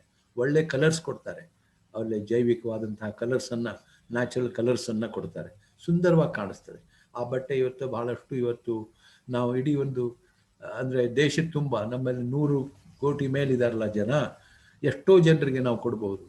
ಇದರ ಬಗ್ಗೆ ಹೆಚ್ಚು ಮಾಹಿತಿಯನ್ನು ಕ್ರಿಯೇಟ್ ಮಾಡಬೇಕು. ನಮ್ಮ ಬಾಂಬೆ ಒಳಗೆ ಒಬ್ಬ IIT ದೊಡ್ಡ ಡೈರೆಕ್ಟರ್ ಇದ್ದರು, ಅವರು ಬಿಟ್ಟು ಬಂದು ಒಂದು ಸೋಲಾರ್ ಸಿಸ್ಟಮ್ ಮೇಲೆ ಇವತ್ತು ಚರಕ ನಡೆಸುವಂಥ ತೆಗೆದಿದ್ದಾರೆ. ಈ ಚರಕ ನಡೆಸಲಿಕ್ಕೆ ಹೆಣ್ಮಕ್ಳು ಪಾಪ ರಾಟಿ ಹೊಡಿಬೇಕು, ಅವ್ರ ಬೆನ್ನು ಕೈ ಎಲ್ಲ ನೋಯಿಸ್ಲಿಕ್ಕೆ ಶುರು ಆಗುತ್ತೆ. ಸೊ ಈ ಚರಕದಲ್ಲಿ ಸೋಲಾರ್ ಪ್ಯಾನಲ್ ಯೂಸ್ ಮಾಡಿ, ಅಂದರೆ ಸೋಲಾರ್ ಬ್ಯಾಟ್ರಿ ಯೂಸ್ ಮಾಡಿ ಆ ಚರಕನ ಯೂಸ್ ಮಾಡಿದರೆ ಬಹಳ ಸವಿಯಾಗಿ, ಬಹಳ ಅನುಕೂಲಕರವಾಗಿ, ಬಹಳ ಒಂದು ನೆಮ್ಮದಿಯಿಂದ ಅದನ್ನು ಸುಮಾರು 7-8 ತಾಸು 10 ತಾಸು ಕೆಲಸ ಮಾಡ್ಬೋದು. ಸೊ ಅನೇಕ ರೀತಿಯಿಂದ ಈ ರೀತಿಯ ಟೆಕ್ನಾಲಜಿಗಳನ್ನು ಯೂಸ್ ಮಾಡ್ಬೋದು. ಇವತ್ತು ಆಸ್ಟ್ರೇಲಿಯಾ ನೋಡಿ ಎಷ್ಟು ಗಿಡಗಳು ಕಡಿದಿದ್ದಾರೆ ನೋಡಿ, ಇವತ್ತು ರೋಡ್ ಮಾಡೋದಕ್ಕೆ. ನಾವು ಪಶ್ಚಿಮ ಘಟ್ಟದಲ್ಲಿ ಬೆಳಗಾಂನಿಂದ ಗೋವಾದಲ್ಲಿ 1 ಲಕ್ಷ ಗಿಡ ಕಡಿದಿದ್ದಾರೆ. ನಾನು ಆ ರೋಡ್ನಲ್ಲಿ ಓಡಾಡಿದ್ದು, ಆ ರೋಡ್ನಲ್ಲಿ ಇವತ್ತು ಸಾವಿರಾರು ಸ್ಟೂಡೆಂಟ್ಸು ಬಾಟ್ನಿ, ಬಯಾಲಜಿ, ಜುವಾಲಜಿ, ಅಲ್ಲಿ ಬಯೋಡೈವರ್ಸಿಟಿ ಸ್ಟಡಿಗೆ, ಜೀವ ವೈವಿಧ್ಯವನ್ನು ಸ್ಟಡಿ ಮಾಡೋದಕ್ಕೆ ಕಾಡಿಗೆ ಹೋಗ್ತಾ ಇದ್ರು. ಅಲ್ಲೆಲ್ಲ ಕಾಡು ಹೋಗ್ತಾ ಇದೆ.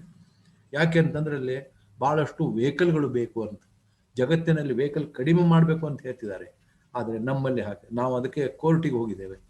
ಯಾಕಂದರೆ ಆ ಕಾಡನ್ನು ಉಳಿಸಿ, ಆ ಕಾಡು ಉಳಿಸಿದರೆ ಇವತ್ತು ಇಡೀ ಉತ್ತರ ಕರ್ನಾಟಕಕ್ಕೆ ನೀರು ಬರ್ತದೆ, ಒಳ್ಳೆ ಕೃಷಿ ಇರ್ತದೆ, ಒಳ್ಳೆ ತರಕಾರಿ ಸಿಗುತ್ತದೆ, ಒಳ್ಳೆ ಹಾರ್ಟಿಕಲ್ಚರು ಅಲ್ಲಿ ನಮ್ಮ ಸೀತಾಫಲ ಹಿಡ್ಕೊಂಡು, ದಾಳಂಬ್ರಿಯಿಂದ ಹಿಡ್ಕೊಂಡು, ಸಪೋಟದಿಂದ ಹಿಡ್ಕೊಂಡು, ಪೇರ್ಲ ಹಣ್ಣು, ಮಾವಿನ ಹಣ್ಣು, ನೇರಳೆ ಹಣ್ಣು, ಪರ್ಗಿ ಹಣ್ಣು, ಕವಳಿ ಹಣ್ಣು, ಬಾರಿ ಹಣ್ಣು, ಅನೇಕ ರೀತಿ ತರಕಾರಿಗಳು, ಹಣ್ಣುಗಳು ಸಿಗುವಂಥ ಪ್ರದೇಶ ನಮ್ಮ ಉತ್ತರ ಕರ್ನಾಟಕ. ಅಲ್ಲಿ 4 ಪರಿಸರ ವ್ಯವಸ್ಥೆ ಇದ್ದಾವೆ. ಒಂದು ಪಶ್ಚಿಮ ಘಟ್ಟ ಮತ್ತು ಕುರ್ಚಲ ಕಾಡು, ಆಮೇಲೆ ಕೆರೆ ವ್ಯವಸ್ಥೆ, ಕೆರೆ ಪ್ರದೇಶದ ವ್ಯವಸ್ಥೆ, ಮತ್ತು ಹುಲ್ಲುಗಾವಲ, ಡೆಕ್ಕನ್ ಪ್ಲಾಟೋ. ಈ 4 ಒಂದು ಕಡೆಗೆ ಸಿಗುತ್ತೆ ನಿಮಗೆ.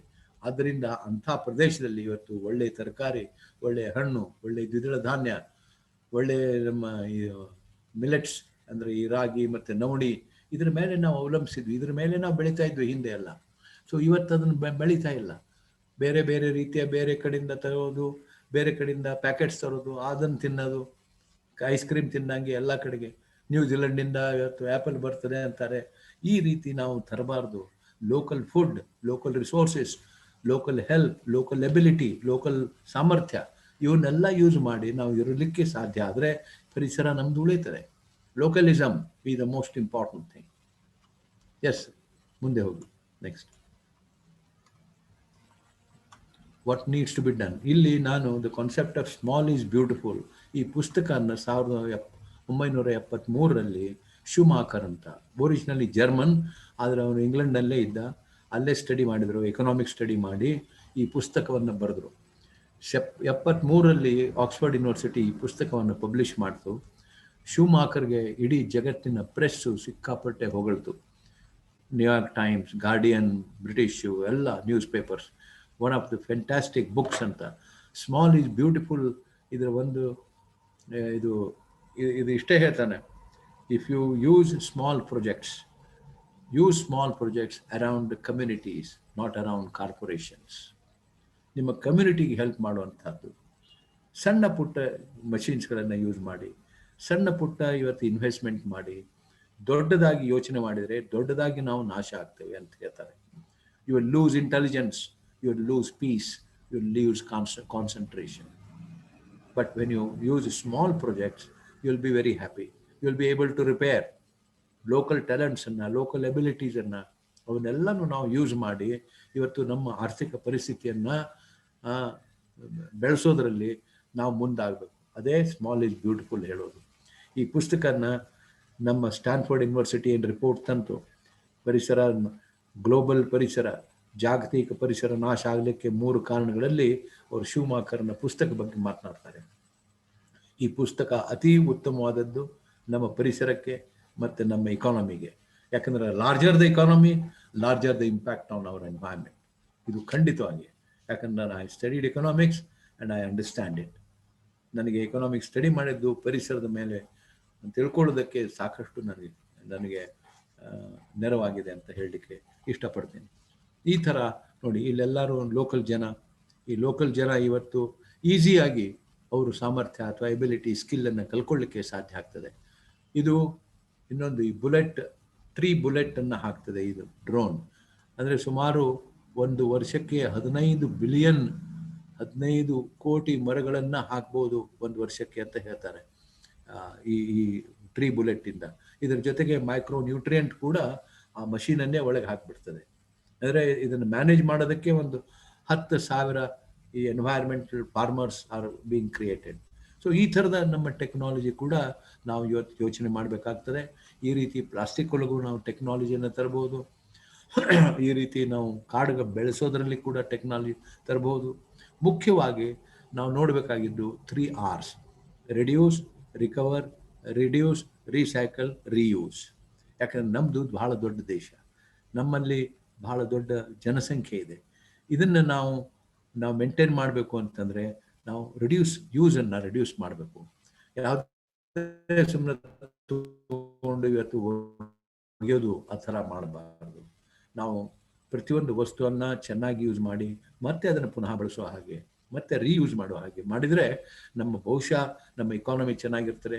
ಸ್ಮಾಲ್ ಈಸ್ ಬ್ಯೂಟಿಫುಲ್ ಪುಸ್ತಕವನ್ನು ಬಹುಶಃ ನಮ್ಮ ಸರ್ಕಾರ ನಮ್ಮ ಎಲ್ಲ ಕಾಲೇಜ್ ಹೋದವ್ರಿಗೆ ಅಥವಾ ನಮ್ಮ ಹೈಸ್ಕೂಲ್ ಸ್ಟೂಡೆಂಟ್ಸ್ಗೆ ಕೊಡುವಂಥ ಒಂದು ಒಳ್ಳೆಯ ಪುಸ್ತಕ ಅಂತ ನಾನು ಇದನ್ನು ನಂಬಿದ್ದೇನೆ. ಇದನ್ನು ಮಾಡಬೇಕು ಅಂತ ನಾನು ನಿಮ್ಮ ಸೈನ್ಸ್ ಆ್ಯಂಡ್ ಟೆಕ್ನಾಲಜಿ ಪ್ರೊಫೆಸರ್ ಸೊಬ್ರದ್ ಅವ್ರಿಗೆ ನಾನು ರಿಕ್ವೆಸ್ಟ್ ಮಾಡ್ಕೋತಾ ಇದ್ದೇನೆ. ಸೊ ನಾನು ಇವತ್ತು ಇಷ್ಟು ಮಾತಾಡಿದ್ದೇನೆ, ಸಾಕು ಅನಿಸ್ತಿದೆ. ನೀವು ಏನಾದರೂ ಇನ್ನೂ ಏನು ಹೇಳಬೇಕು ಅಂತ ಬೇಕಾದ್ರೆ ಹಿಂಗೆ ಹೇಳ್ತಾ ಹೋಗ್ಬೋದು. ಆದರೆ ಮತ್ತೆ ನೆಕ್ಸ್ಟ್ ಟೈಮ್ ಬಂದಾಗ ಬೇರೆ ಒಂದು ಜೀವ ವೈವಿಧ್ಯದ ಬಗ್ಗೆ ಮಾತನಾಡೋಣ, ಪಶ್ಚಿಮ ಘಟ್ಟಗಳ ಬಗ್ಗೆ ಹೆಚ್ಚು ಮಾತನಾಡೋಣ. ಪಶ್ಚಿಮ ಘಟ್ಟಗಳು ಎಷ್ಟು ಮುಖ್ಯವಾಗಿದೆ, ಎಷ್ಟು ಅವಶ್ಯವಾಗಿದ್ದಾವೆ ಅಂತದ್ರ ಬಗ್ಗೆ, ನಮ್ಮ ಮಳೆ ತರೋದರಲ್ಲಿ, ನಮ್ಮ ಕೃಷಿ ಕೊಡುವಲ್ಲಿ, ತರಕಾರಿ ಇದು ನಮ್ಮ ಹಾರ್ಟಿಕಲ್ಚರ್ ವ್ಯವಸ್ಥೆ ಆಗಲಿ ಅಥವಾ ಅನಿಮಲ್ ಹಸ್ಬೆಂಡ್ರಿಗಾಗಲಿ, ಐ ಥಿಂಕ್ ಮುಖ್ಯವಾದದ್ದು ಈ ನಮ್ಮ ಪಶ್ಚಿಮ ಘಟ್ಟ. ಈ ಹುಟ್ಟಲಿಕ್ಕೆ 88 ದಶಲಕ್ಷ ವರ್ಷದ ಹಿಂದೆ ಹುಟ್ಟಿದಂಥ ಈ ಪಶ್ಚಿಮ ಘಟ್ಟಗಳನ್ನು ನಾವು ಕಾಪಾಡೋದು ಇವತ್ತು ಅವಶ್ಯವಾಗಿದೆ ಅಂತ ಹೇಳಿ, ಇವತ್ತು ನಿಮ್ಮ ವಿಜ್ಞಾನ ಮತ್ತು ತಂತ್ರಜ್ಞಾನ ಈ ಇಲಾಖೆ ನನ್ನ ಕರೆದು ಈ ಬಗ್ಗೆ ಮಾತನಾಡಲಿಕ್ಕೆ ಹೇಳಿದ್ದಕ್ಕೆ ನಿಮಗೆ ಅನೇಕವಾದ ಅಭಿನಂದನೆಗಳನ್ನು ಸಲ್ಲಿಸ್ತೇನೆ. ನಮಸ್ಕಾರ.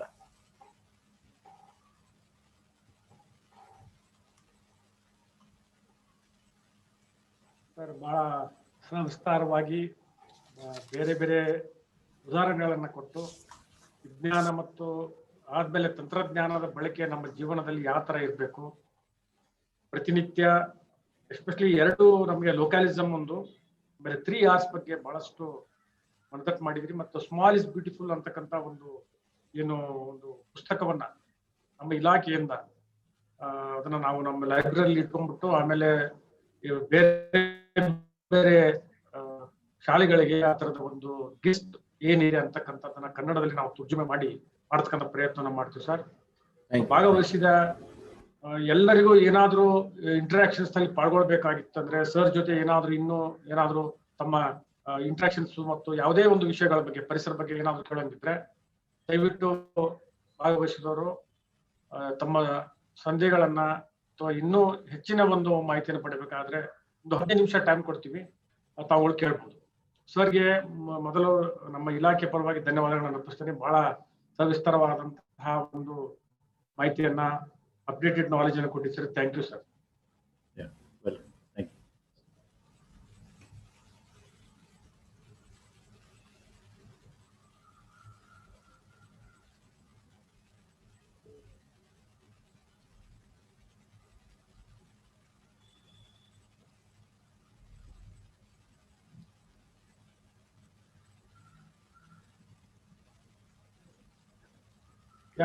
ಏನಾದ್ರೂ ಪ್ರಶ್ನೆಗಳಿದ್ರೆ ದಯವಿಟ್ಟು ಅನ್ಮ್ಯೂಟ್ ಮಾಡಿಕೊಂಡು ತಾವು ಪ್ರಶ್ನೆಗಳನ್ನ ಕೇಳ್ಬೋದು. Hello sir. Hello sir. Hello hello sir.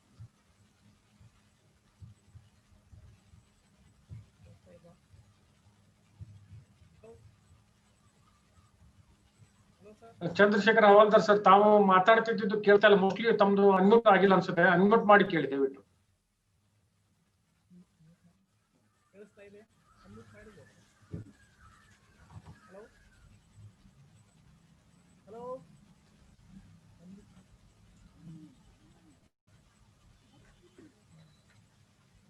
ಯಾಕೋ ಕೇಳಿಸ್ತಾ ಇಲ್ಲ ಸರ್, ಇದು ಅನ್ಮ್ಯೂಟ್ ಆಗಿದೆ. Hello hello hello hello hello. ಸ್ವಲ್ಪ ಸೌಂಡ್ ಜಾಸ್ತಿ ಇಟ್ಕೋಬೇಕು ಸರ್. ಚಂದ್ರಶೇಖರ್ ಸರ್, ಸ್ವಲ್ಪ ತಮ್ಮ ಇದ್ರನ್ನ ವ್ಯಾಲ್ಯೂಮ್ ಜಾಸ್ತಿ ಮಾಡ್ಕೊಂಡು ಕ್ವಶನ್ ಕೇಳಿಸಿ ದಯವಿಟ್ಟು.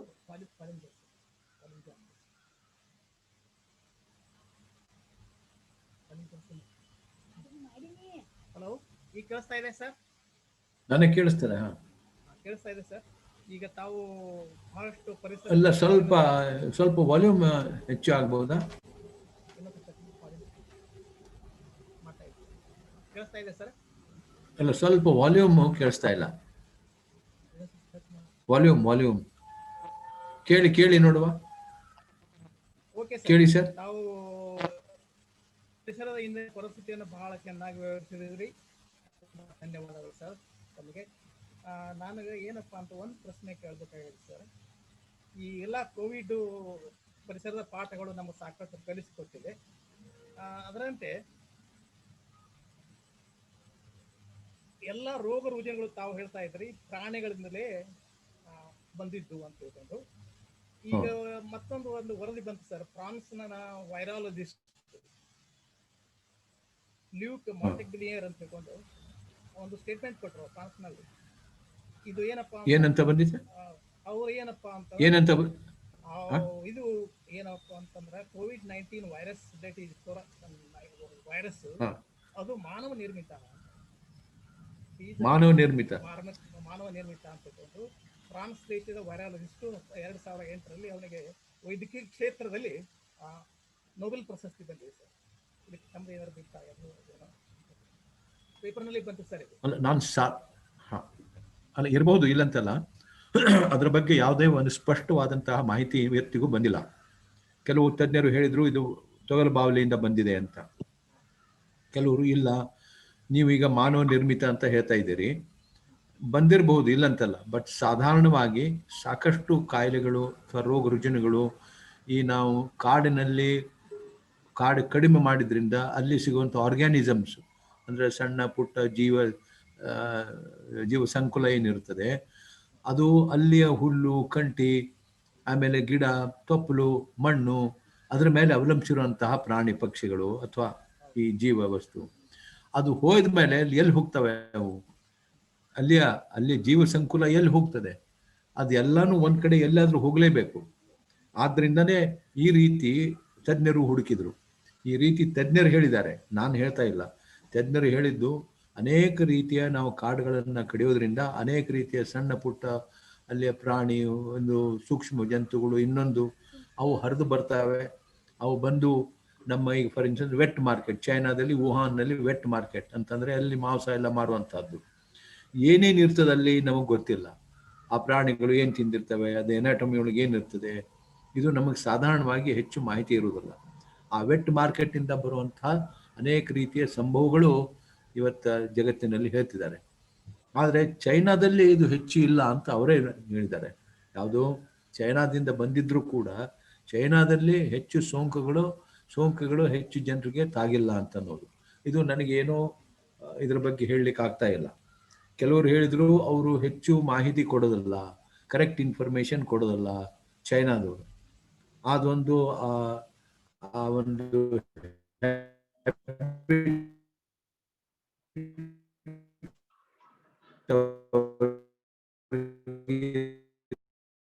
ಸಂಬಂಧ ಆಗಿರುತ್ತೆ. ಆದ್ರೆ ಅವ್ರದ್ದೊಂದು ಹ್ಯಾಬಿಟ್ ಏನಂತಂದ್ರೆ ಪೂರ್ತಿ ಇನ್ಫಾರ್ಮೇಶನ್ ಏನಾಗಿದೆ, ಎಲ್ಲಿಂದ ಬಂತು, ಹೇಗೆ ಬಂತು, ಅದು ಯಾವುದು ಅವರು ಹೇಳೋದಲ್ಲ. ಇದನ್ನ ಹುಡುಕ್ತಾ ಇದ್ದಾರೆ, ಇಲ್ಲಂತಲ್ಲ, ಹುಡುಕ್ತಾ ಇದ್ದಾರೆ.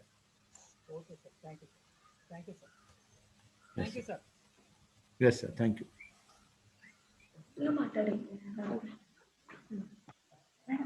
Hello.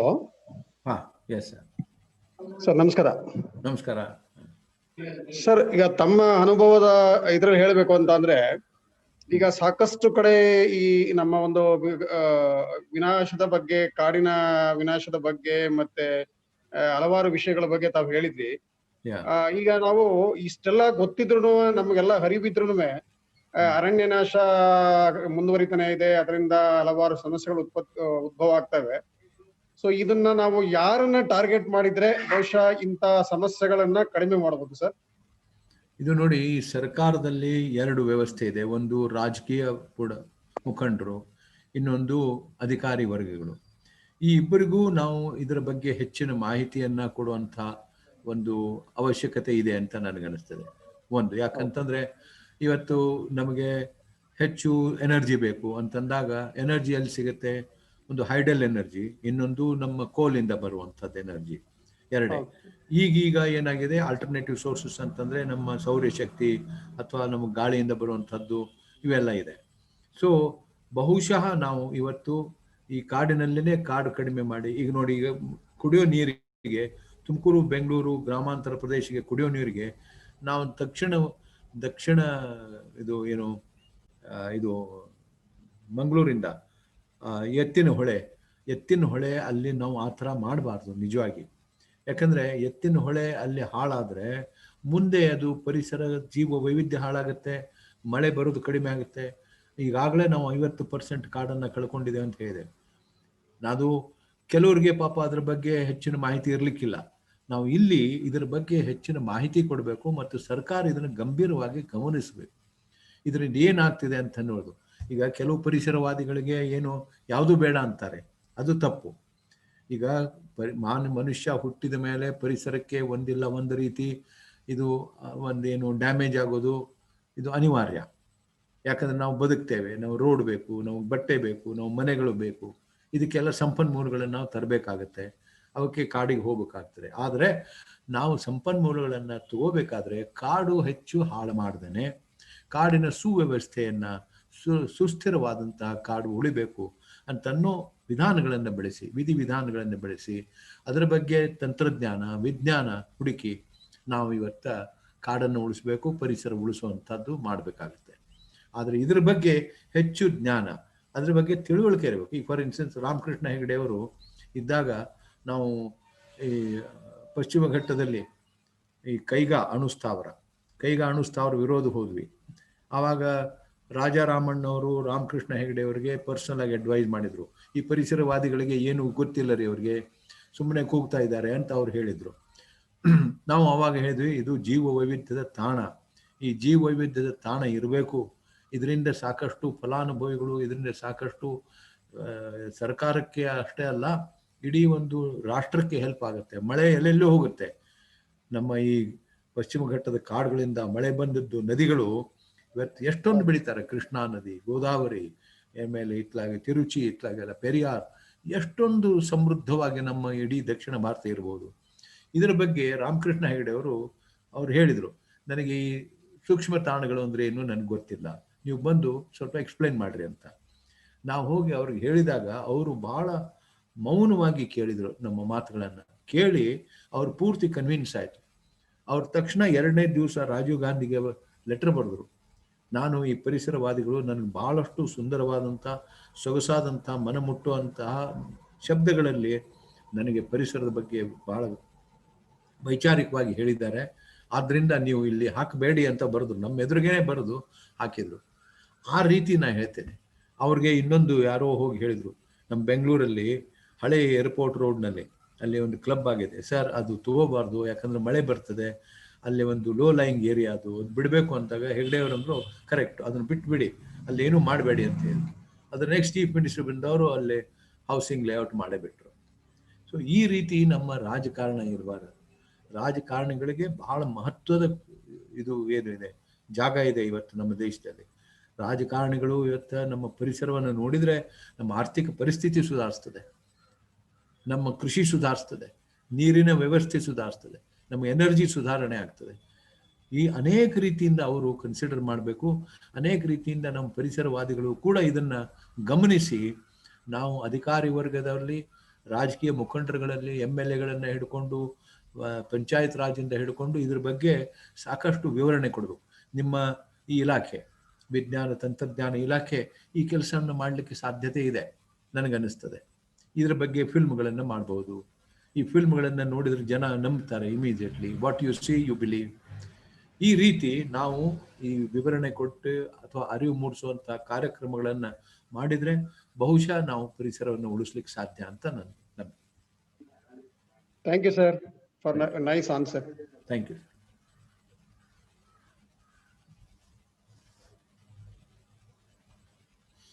Thank you very much. ಪರಿಸರ ಮತ್ತು ಜೀವನದ ಬಗ್ಗೆ ಸವಿಸ್ತಾರವಾಗಿ ತಾವು ನಮಗೆಲ್ಲ ತಿಳಿಸ್ಕೊಟ್ಟಿದ್ದೀರಾ. ಕೇಳುಗರೆ, ಇದೇ ತಿಂಗಳ 19ನೇ ತಾರೀಕು ಅಂದ್ರೆ ಸೋಮವಾರ ಸುಮಂಗಳ ಮುಮ್ಮಿಗಟ್ಟಿ, ಪ್ರೋಗ್ರಾಮ್ ಎಕ್ಸಿಕ್ಯೂಟಿವ್ ಆಕಾಶವಾಣಿ, ಇವರು ಬಯೋಡೈವರ್ಸಿಟಿ, ಜೀವ ವೈವಿಧ್ಯದ ಬಗ್ಗೆ ಸವಿಸ್ತಾರವಾಗಿ ನಮಗೆ ತಿಳಿಸ್ಕೊಡ್ತಾ ಇದ್ದಾರೆ.